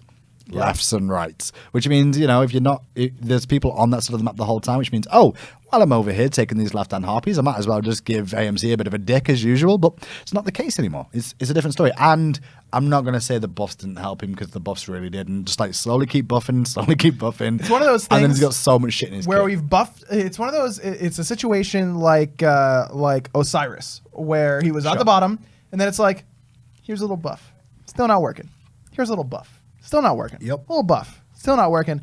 Little buff. Everyone goes to Osiris and is like, he just got buffed 4 times in a row. He's so OP, He's and busted. it's Death's Toll's fault. Death's Toll, why are you so OP? It's not the fact that he got 8% magical damage mitigation with his passive stacked for free. You know what I mean? Yeah. I can go on and on about stuff like that for sure. Thanks for the call. Wumbles is up next on the Domination podcast. What's up, man? Hey, I've got one question and then one statement. With a roster apocalypse being inevitable and teams getting relegated down, like possibly Allegiance Noble, who do you want to see being picked up back into the pro league? Oh, that's a good question. What Great was your question. statement now? We'll answer that in a second. But what's your statement? Xbalanque! Cool. And there he goes. He's off Good into the lad. night. Don't know think- what that statement was. I'm like, that's interesting. I think chat was someone was saying Gibalanque. Okay. Players. Let's do it this way. Let's say from the bottom 3 in NA, because those are the 3 that have a chance. So those teams all go out of the probably them. Theoretically, who do we want to see come back? theoretically, Okay, that makes sense. Who deserves to be on an SPL roster on those bottom 3? I think it's very obvious that Cyclone Spin Yes. can still make it. The question is if he'll separate from Weekend, because I don't know if anyone will take that package deal. Fair. So don't be surprised if Cyclone Spin Is it only decides people to on stay. teams though? Is it only people on teams? Because there's people in the scene like Yes, Best, let's there's do Best only and on those people like teams. that, like- From the his question Okay. was about the relegation teams. Cyclone, I think, could find a spot. Sure. Fine, okay, has earned a spot in my mind. Yeah. Vedium can still play Yeah, I think Vayam just in North America. he just got kicked out of his spot. That's what happened to him. And then I he's think got a dick in team the that but not by trades. I don't know if he'll get the chance, but I really do think that Skilladon is worth a top 6 spot in terms of the communication he brings. Now, I just don't think he's the so pros see inconsistent that, at though. times. I And just don't think that the SPL teams see Skilladon's potential is the issue. I think what we've talked about what it means when you get a good team around you. Yeah. I think You're right. Skilly is the type of player that No, I would know. really excel I with a bunch of completely good agree. players. I think around him. one thing that we've had through the SPL, which is kind of drifted as time's gone on, which is great, is it used to be a boys' club for such a long time. Yes. And now the boys' club is kind of gone. Like most of the I think old people guard just have wanna win. left, and now people are like, you know what? There's a lot more money involved. There's a lot more passion and pride involved now, and skill is really important. Not just like, hey, Steve, you're great. I love hanging out. I don't know why I said Steve, but I just realized that was Satman's name. And like, Yeah. oh, that's a bad choice. But yeah, like, hey, I don't want to play with you just because you're Steve. It's just because you're actually not just my friend. You can play the game well. Yeah. Soup is Tasty asked in Discord, by the way, a while ago, who have been the best minds for game strategy, comps, builds, etc. that we've ever seen in Smite? Best minds. Best minds. Devios. Divios. Yep, agreed. I honestly think PBM's on that list. He's getting there. He's getting there. I think the best mind for the game, and probably still, is Andinster. I really do. I think that Andinster's That's fair. command of a team is just second to none. See, there's different aspects of mind, though. That's also the truth as well, right? Like, Sure. There's a difference between having a mind for being a shot caller and mind of like actual game mechanics and specifics. That's why I said Devios first, because I was thinking actual like game See, I was specifics thinking and like mechanics and shit like that. in-game understanding of the map without like. Andinster's a guy that for me looks like he has X-ray vision on the map at times, and it's just because he understands the game so deeply that he's playing all 10 players in a way. I think that Andy really brings that to a team. I think Emilzy. I think Ro's Emilzy's pretty there. strong. But the one thing that you find out with a lot of these players as time goes on, though, is that sometimes they can overdo it, and that can come back to haunt them a little It bit. can. So I think Emilzy's got to be careful of that one. Deathwalker's one on that list too that could be starting to rise, but like another Devios-esque, but it's going to take time. He's too new still. He's not. Deathwalker he's not once running when Hog was meta in season 3. Remember this at group stages? He went chalk with frenzy. Yeah. He can't be a top mind if he does that. I'm sorry. You just can't. Well, I mean, he said to me, it's the same thing as Hog, and I just stared. I also think. What do I do with that? What other names have I got on that list? I mean, Zeros is probably one. Zeros is one. I think Reels, but that he's not here anymore. But Reels was definitely one. North Americans. Flare Boots has Ataraxia. I think that's a pretty good suggestion. He's a guy that clearly thinks about the game. He picks at a very Sylvanas deep solo. level. It's got more scaling than Kraken, bro. He picks Sylvanas solo. Prove me wrong. Like, I'm not taking that. I can Twig. Never Twig. Benjamin in chat says Twig, and I absolutely agree. Fair with play. that. Fair play. Yeah. But like, then again, that's different because like Anderson can lead a team and be a shot caller. I don't think Twig can lead the team. He is a soldier on the team, a very good soldier, like a commando basically, but he's not the same. Would you say that he's risen to the ranks of captain? That's why I said commando. You piece of shit. That's what happens. Yeah, you think they're just. I should not have given you that. Delicious. All right, we got a caller waiting. It's Magnum. Magnum, what's going on, man? Oh, pretty good. I was just wondering, now that Hachiman is coming out and he's getting buffed again, do you think we'll see him in the SPL? And if so, who do you think would be playing him out first? That's a good question. I do like that one. Thanks for that one. Because Yeah. Hachiman, like, the pros have been like, you know what? Like, Ataraxi, for example, he was the one that was talking about, like, you know what? He could be pretty okay. I played him. I've only played him once, by the way, because I've not had enough time to play it recently. But I got to play one game, and it was a Clash. Yes, I'm a Clash main now. Nice. But it's generally, if I don't know the god, and I'm not going to go into a conquest and start it out straight away. Especially if I've heard like they're not great, and I've not seen many people playing it, and it's not like really simple. I'm like, all right, I'll take it to Clash first. If it really is shit, then at least I've only got to waste 15 minutes of my time. Dude, my Clash games are dead ass longer than my Conquest games. I have been stuck in 38-minute Clash games far too often. I mean, that's true, but the reason Clash just makes it easier to practice farming, get the items online to see what it really feels like in a mid-game setting and a late-game setting too, you know? Yes. I felt he was very, like... You didn't like him? I loved him. I played normally. You don't do anything. I don't worry about gods until they're about to be viable, like or available and competitive. Sure. I was very excited about his kit. I played him patch day. I got him to like rank 1 right away, which isn't a lot, but that's more than I usually have to play a god until I feel comfortable to make an opinion on him. I think that he is right on the cusp of being a relevant, solid hunter. Relevant hunter. Yeah, that's a good word for it. That's what I was asking, because I agree. That's why I'm like, bleh, because look at all the other hunters. Name other hunters that you're like are not relevant right now.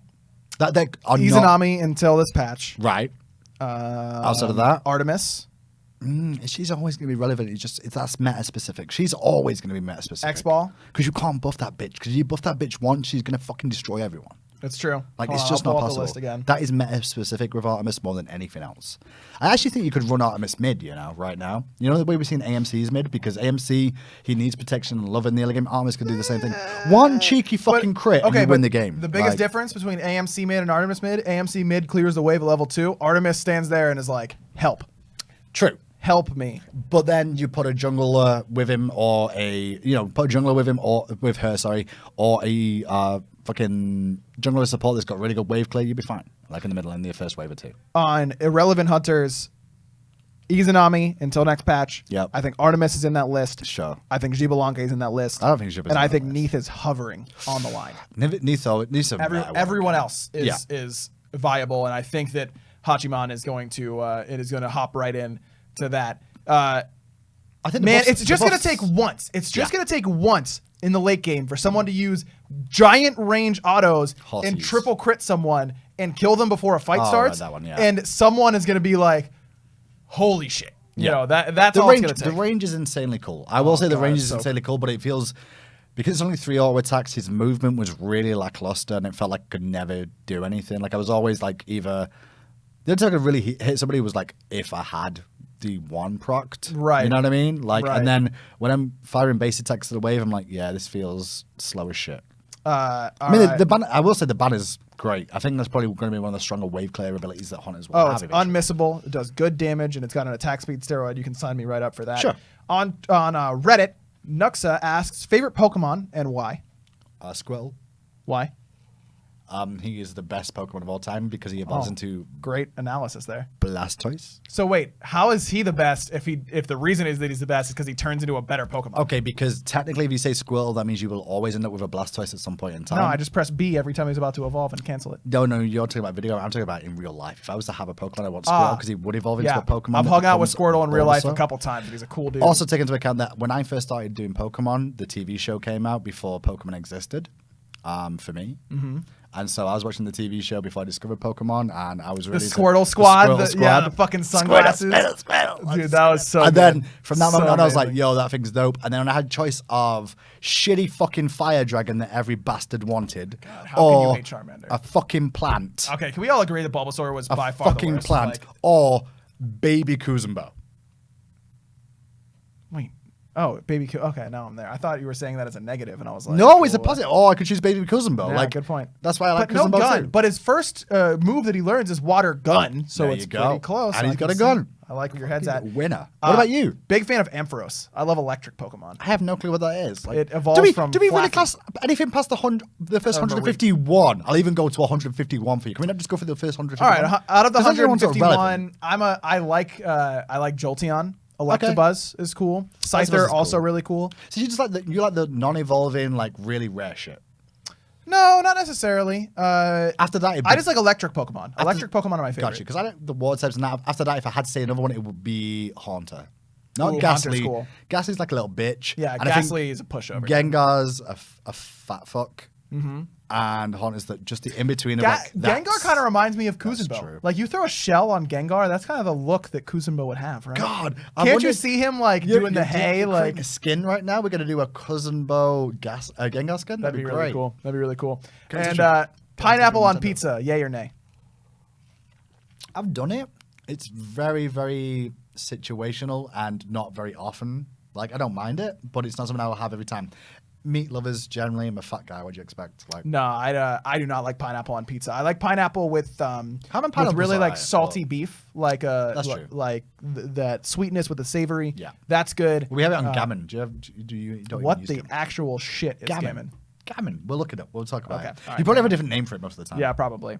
How different would North Korea be if F. was in Kim Jong Un's place? Well, it wouldn't be called North Korea. It'll be called like the new state of Long Island. Yeah, New Long Island. Not North Long Island or something like that. That's how it would be to begin with, and it'd always be loud and entertaining, and everyone would be indoctrinated to believe that everyone would have to own a dog, and dogs would actually be the only ones that were able to vote, not the humans. And they would vote by what they stepped on or something like that in the day. Like, that's how it would do. That makes sense. Yeah, actually, that's makes what it would sense like. to me. All right, let's see here. Ooh, Lumpy Wumpus asks, if you were a superhero, what would your powers be? And who would be your arch nemesis? Okay, we need to know how many powers. One. If you could have one superpower, what would it be? I already know mine. 100%. Tough. I think we've talked about this actually. We haven't. Was that on a podcast? Maybe what a first podcast. It was actually, yeah. We did the first podcast. That's a real throwback. If you could have one superpower and you don't pick teleportation, you are dead ass stupid. It is pretty dumb. Teleportation is busted in terms of superhero powers. It can do everything. I think the Flash, like being the speed of light, is actually really strong too, because that's the same as teleportation, but it has better benefits. But I would say it has more limitations. Why? Because you actually have to travel there. Sure, but how do you get to the moon, dog? All right, you can't run to the moon. Okay, Nightcrawler. There we go. Teleportation. But it's not just teleportation. You've got extra power with that. Because Because I can bring as a Nightcrawler, you can bring people with you through teleportation. Yeah, that's part of it. And then you just like hitting up a hot chick and you're like, hey baby, come with me. And the next thing you're on the beach and you're like, look at you're on the beach. Now you're in my bed. Now you're in the alley where I found you in the first place. How did she get into an Old Spice commercial with a British guy? Don't know. Well, that's what happened. That's what happens at 2.5 hours in. Who would your arch nemesis be if you were a superhero? I don't know. That's a tough one. I think I would pick a really shit arch nemesis and just dumpster them that's all what the you'd time. want, right? Yeah, you don't want a good arch nemesis, because then it's like, well, I don't want to be worse than my arch nemesis. Like, how would you decide how your arch nemesis should work? That's a really tricky one. What are our favorite pro Smite sets and or individual games? See, this one's always tough for me because I do have a lot of memories of all the games. Sometimes I don't even remember whether I casted them or not, because I was so down. And the funny thing is that generally the ones that I cast, I don't always remember, because I'm so focused on the casting side of things that I will remember key moments in that game until someone jogs my memory. I'm like, oh shit, yeah, that was so fucking cool. You know what I mean? That happens more often than I like to admit, really. Favorite set I've ever casted was Allegiance Lich at Worlds. That was the most fun cast for me. As far as my favorite, I gotta say C9 Epsilon Worlds 2. Yeah, it's gotta be great. that. Worlds 1 finals was fantastic to watch. Worlds 2 finals was fantastic to watch. I think is your favorite set and your favorite game Envy Talaria Boots? Everyone remembers that one. Like, yeah, I mean, it was an interesting one, that's for sure. I think my favorite, the one that I've enjoyed the most in terms of got so hype and was like, how the fuck did that happen?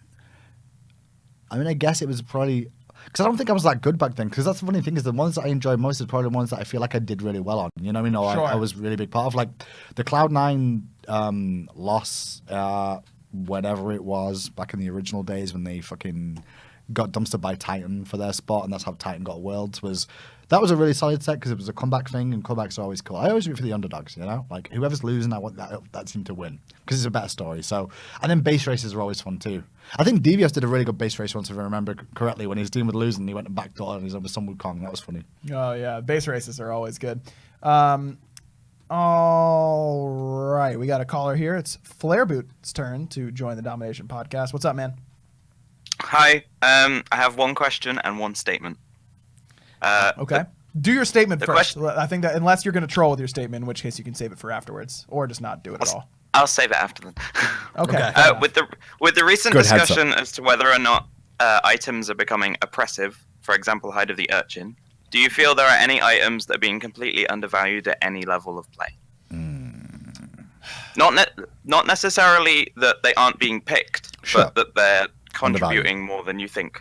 I think Oni Hunter Garb is one of those. Cheap magical protection that gives you basically every CC or stat you want. Crowd control reduction instead of the CDR that's on Genji's guard. But that passive of when you do damage, you get 20% damage mitigation is absolutely crazy. It's amazing for solo laners who want to initiate. It's amazing for supports who want to initiate.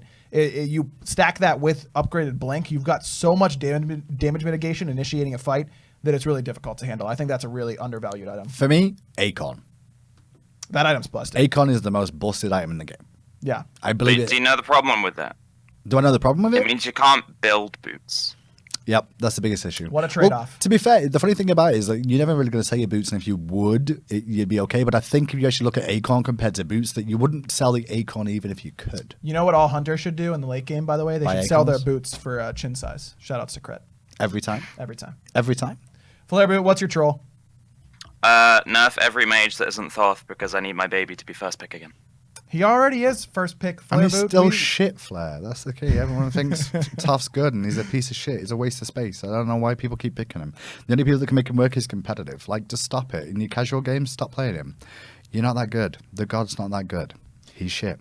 What are our opinions on coaches, and do we think they can make a big impact? Yes. Yeah, coaches are like really Huge. important, really important, and it actually depends on what kind of coach you're after too, because different coaches do different things. Yes. There is the motivational guy like you can do it, cut their fucking heads off, and then you've got the other coaches who are like more analytical of like you are a muppet, why the fuck were you here, and depending on the team, they need a different style of coach. Every coach is different, and you'll see that with like any football team or soccer team or hockey team. Like every coach is different, and they have their own styles, and that actually helps their team a lot because you need the motivational guy sometimes. You also need the guy that gives you a big up, like, man, you are so fucking good. Look how hot you are right now. Oh my god, you could destroy energy right now. That you need a coach that hits on you.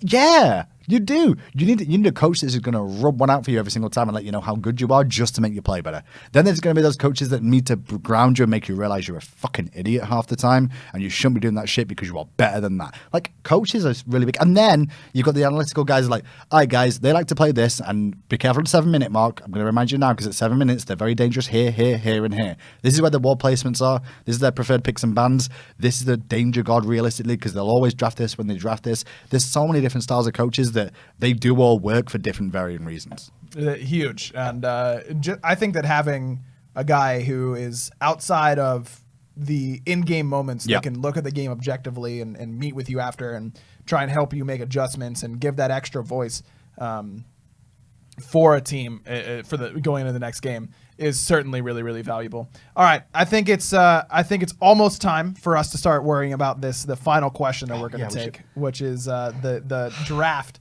You're right. 5 players at any time. Should we start with like a role at a time and work it out? Because we could be the same, I guess. We doesn't have to be against each other, right? Yes. Okay. So the question is, chat, that what if we had to win a set at Worlds today, but we can pick any player at any time. Anytime. So this is like theoretically, we could pick like Fat Chunks Aurora instead of Aurora on Trifecta. But then we also have to factor in like what meta are we doing too? Because if it's current meta, that also impacts everything too. Today. I technically have. I mean, would I change anyone? Because I mean, technically, my power rankings is all dig at the top, and I'm like, well, I'll probably tip the dig roster then, because I think they're the ones that dig everyone. But then if I could add anyone to that with the current, but that's not fair because like, well, here's my example. Current adapting is lower on that list. Sure, but adapting season 2 during his prime, sure.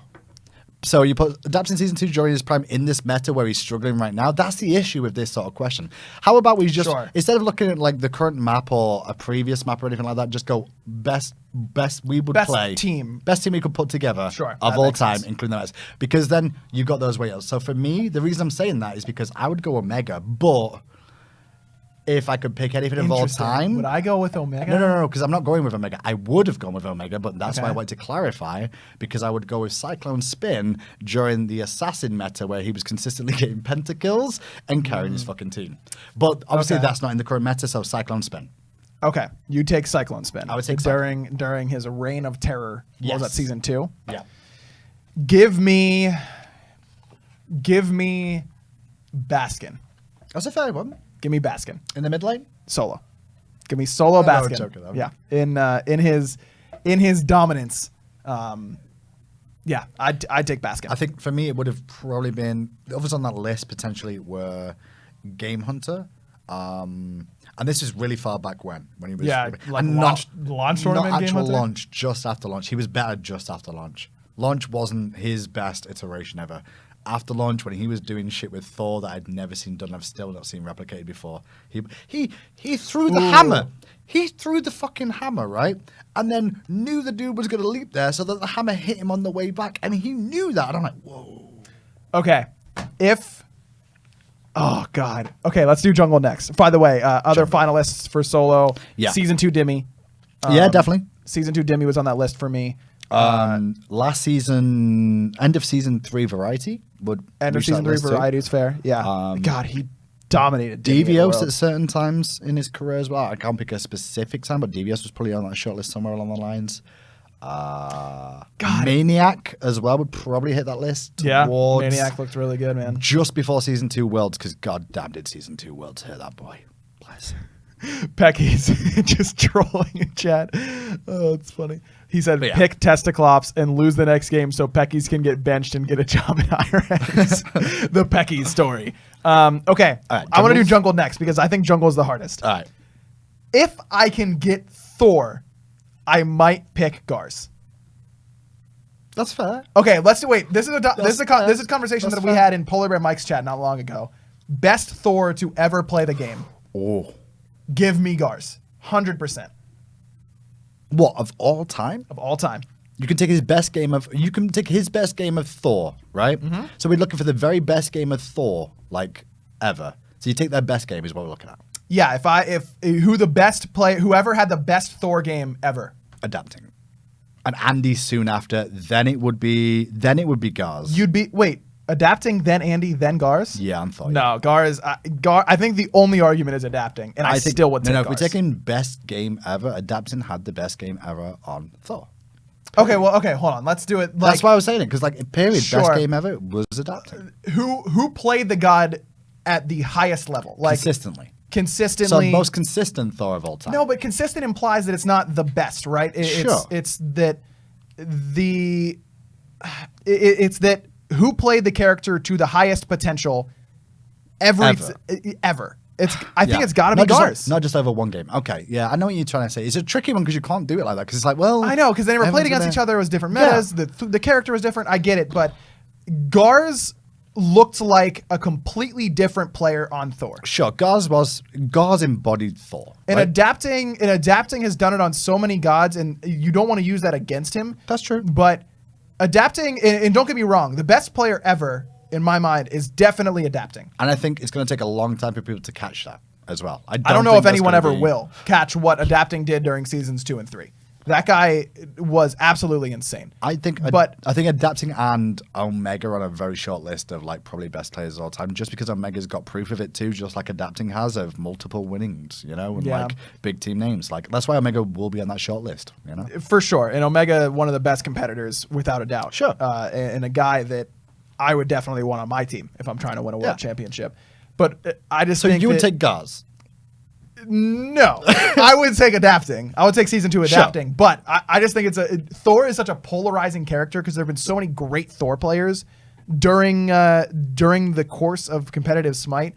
He's been so iconic, and so many of the best, almost every best player that's ever played has brought out Thor and looked really good on it. Mm-hmm. And because Annenster, adapting. Those in Gars as well. Gars was definitely in the conversation for best player in the world during the COG Red days. Sure. I just think Thor is such an interesting individual god to talk about who played it best. I still think Gars played it to the highest level. But if I have to win a set because I don't know if I'm getting Thor, if I see Gars on the other side, you bet your ass I'm banning that shit. I'll take adapting. I don't think it's a real question. Adapting. But the only interesting thing about adapting is which season, because dependent. Really. Season 2. I think some of season 3 was really fucking solid too, man. Like he's the best player to ever touch the fucking game. And that's why it's great. So that's easy. What do we want to do? Support. Support. Let's do support because that's one that's way out there. That's a lot stranger. A lot stranger. Do you think Raffer gets enough credit for winning 2 world championships? Probably not. I don't think so. Probably not. Everyone always talks about literally every other person on that roster, but Raffer is insanely good at this game. He is. And he understands a lot, and he transitioned that from the jungle too. So. But a lot of why he's so good at this game is because of how well he works in this team dynamic. That's true. I think if I'm making a pickup of multiple other players, I don't know that I would want him as my support. All-time best support. Who would I draft? Ron brings up a really good suggestion here, I think. Season 1 Ionic. Yeah, he was on my list. Is definitely up there for me. He was definitely on my short list. There's not massive amounts of them that are. I mean, Season 1 Tricks Tank was a fucking beast. But he was. That was meta specific too, and that's why I was very careful about this, because like Season 1 Tricks was a fucking beast because Sun Wukong, like Sun Wukong and Guan Yu on him, like goodbye Gold Furies. Actually, another one that can go on that list then is thinking about if I can go all time in specific split. Incon. Season 1 Incon. I agree. Like he was like the guy that fucking carried games. He stole a lot of Gold Furies, he stole a lot of Fire Giants, and he stole a lot of kills. Like he did all the things. So like Incon would make that short list too. I think that on my short list is Ionic, Raffer, Jeff Hinla, and honestly, present day Emilzy. That's fair. I think Emilzy is playing at an all-time level right now. The funny thing is I think Millsy's one that's grown as time's gone on, because he's been there the whole time, but he's been a sub, he's been around the scene, he's been on low-end teams, and now he's getting his shot, but he's really shown it with the right sort of team. So I think Millsy is definitely up there too. I think that's the hardest role in my opinion to like just pick one. I agree, because it's got to work. It's got to work with the rest of the squad. Yeah. Oh God. Rough. Oh, it's so difficult. You go first. I picked jungler first. Yeah. Oh man, I don't even know what to say here. I'll go first. Give me season 1 of Ionic. Give me Ionic. Yeah. You know Ionic? I'll take season 1 of Ionic. I really can't decide. There's too many. Do you know what? I'll play safe and go. I'll play this season, this year Emilzy. Let's go that. Emilzy? Okay, fair enough. I think that's absolutely worth so if I go now, I've got Emilzy in the support role. You've got adapting and jungle. Adapt in the jungle. And you have Cyclone Spin. I'm fucking fine. Just throw any 2 Randys in the other 2 roles seriously. And I'm good, man. I don't need anyone else. Mid lane. All time. Yeah. Season 1 MLC Stealth. Boosh is on that list too, though, boy. Like, you got Boosh on the list.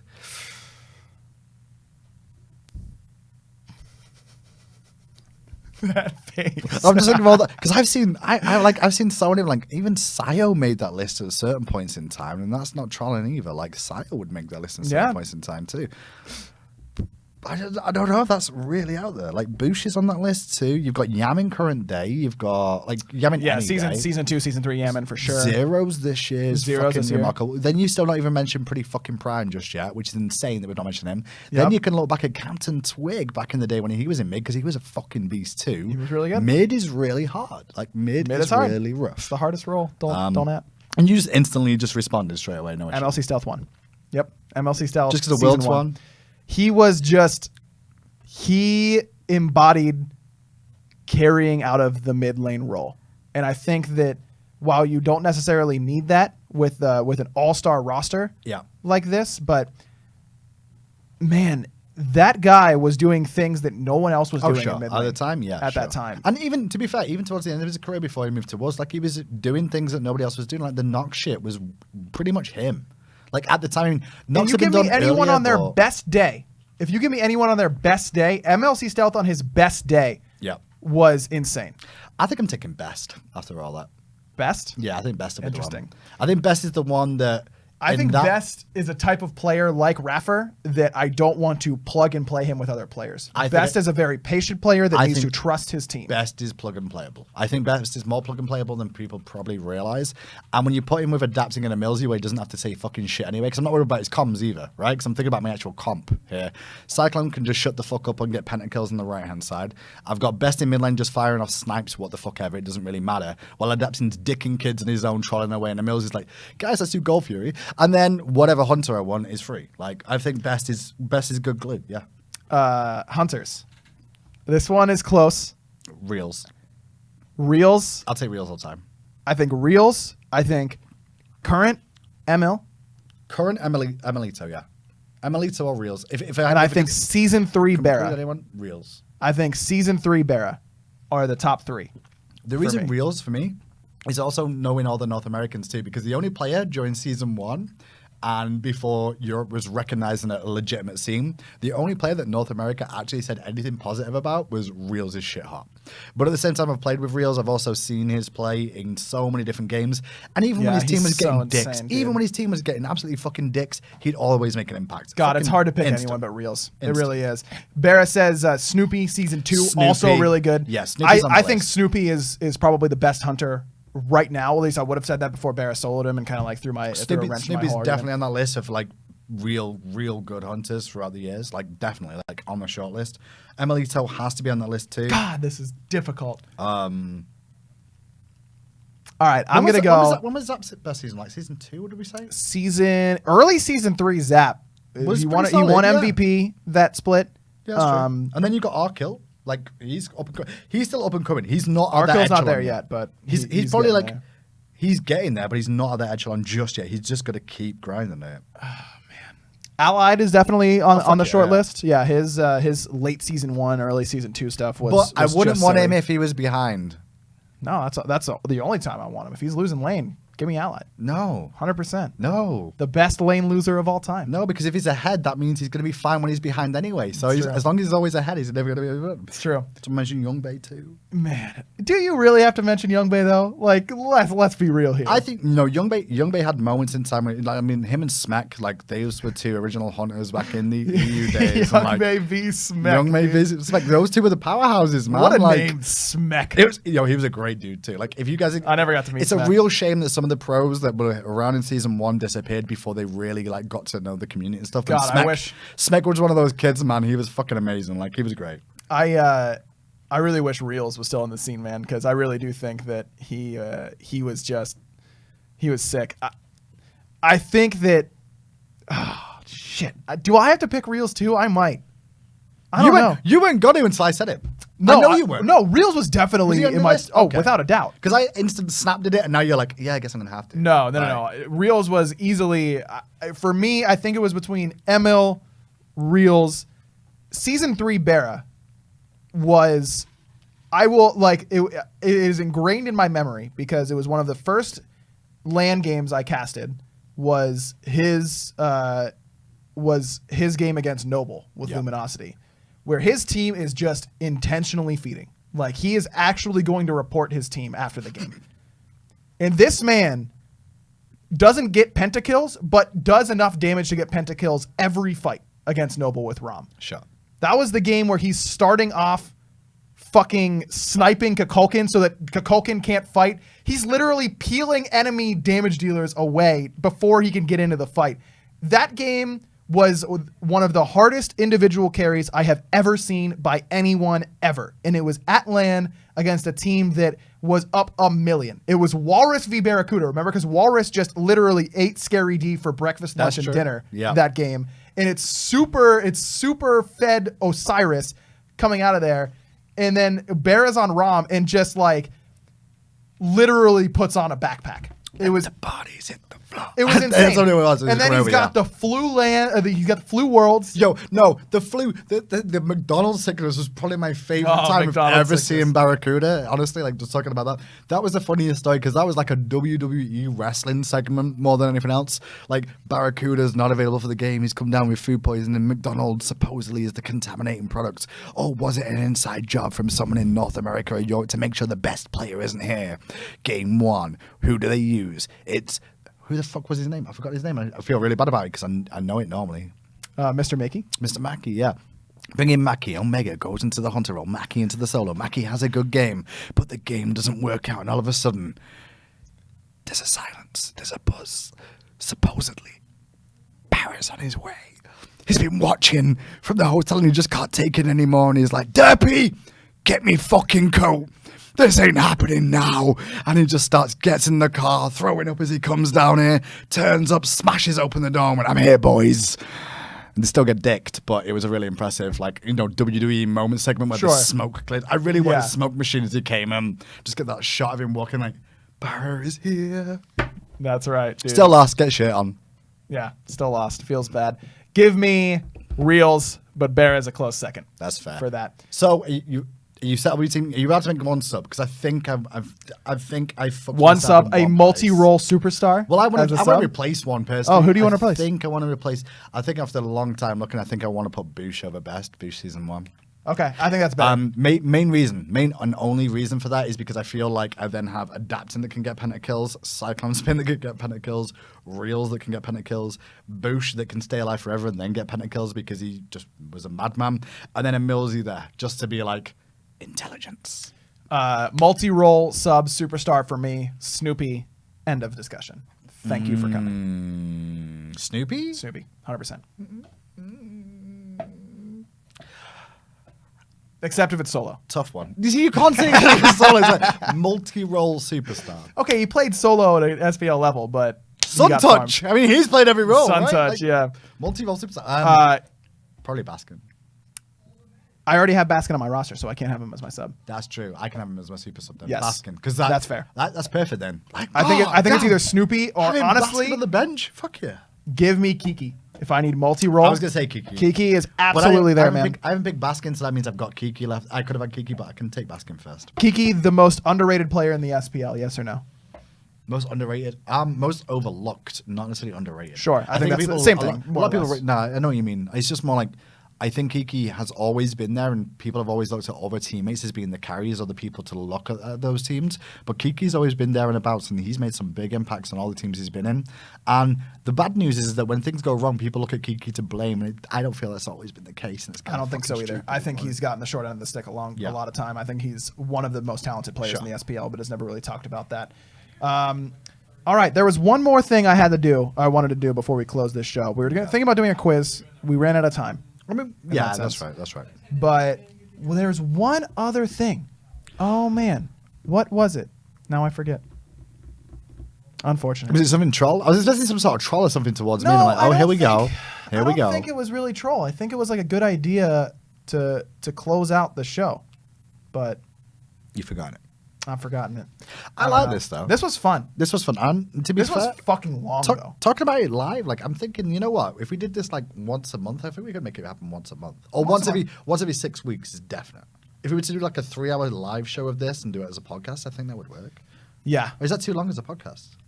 Is that too long of a break? Well, this is already a long podcast, but I mean like the break in between. But I guess again, like the biggest issue we've had is like trying to get them regular. So if it was every 6 weeks guaranteed, that's not too bad, right? That's not too bad. I think we do this. We don't give them a specific timeline. In the future, as always. Yeah, it will happen. Yeah. We appreciate that you guys coming out. We had 500 people come in and watch live, which is absolutely awesome. Thank you guys. That's cool. And we will be doing this more. Yeah. I'm not going to promise when. Yeah. But monthly, I think, is a fair goal. Yeah, it's a fair assessment of where we should be. 4 to 6 weeks. 4 to 6 weeks. Yeah, because we don't know exactly. Like, if we say 4 weeks time, and then in 4 weeks we're like, oh shit, did you remember that we have super regionals this week? Or World is there? What are we gonna do? Like, right. Yeah, that's what fucks us most of the time when we try and do these things. Those sorts of things, for sure. That is that's the idea. All right. I think that's it. We went a full. I like 3 you being in hours. charge, by the way. I just get to chill and do fuck all pretty much, apart from swear and talk shit. It's great. as usual. And then you be the host. It's great. A lot of fun. Feels good. Feels good, man. All right, guys. Thanks so much for watching. Yeah, that's about it. But you have to do the domination returns thing. You gotta. Oh yeah, I gotta close the shit. Yeah. Do you do like a weird like hand gesture? Because now I just want to warn you that there's a camera and people are gonna be able to see I never that. did. I just like. I mean, I kind of imagined you like zoning yourself in with a little like finger sparkles or something like that, and just being like, when domination returns. Like that's how you got me. It's really not. I'm gonna show you exactly how it's normally done, so you guys at home knew what. Please all don't the take your episodes toys were. off. No way. I was gonna do that. I know you were. You ruined it. It's a shame. Guys, thanks so much for watching. It's been a pleasure as always. That was the Domination Podcast, and it'll be back once more when Domination returns.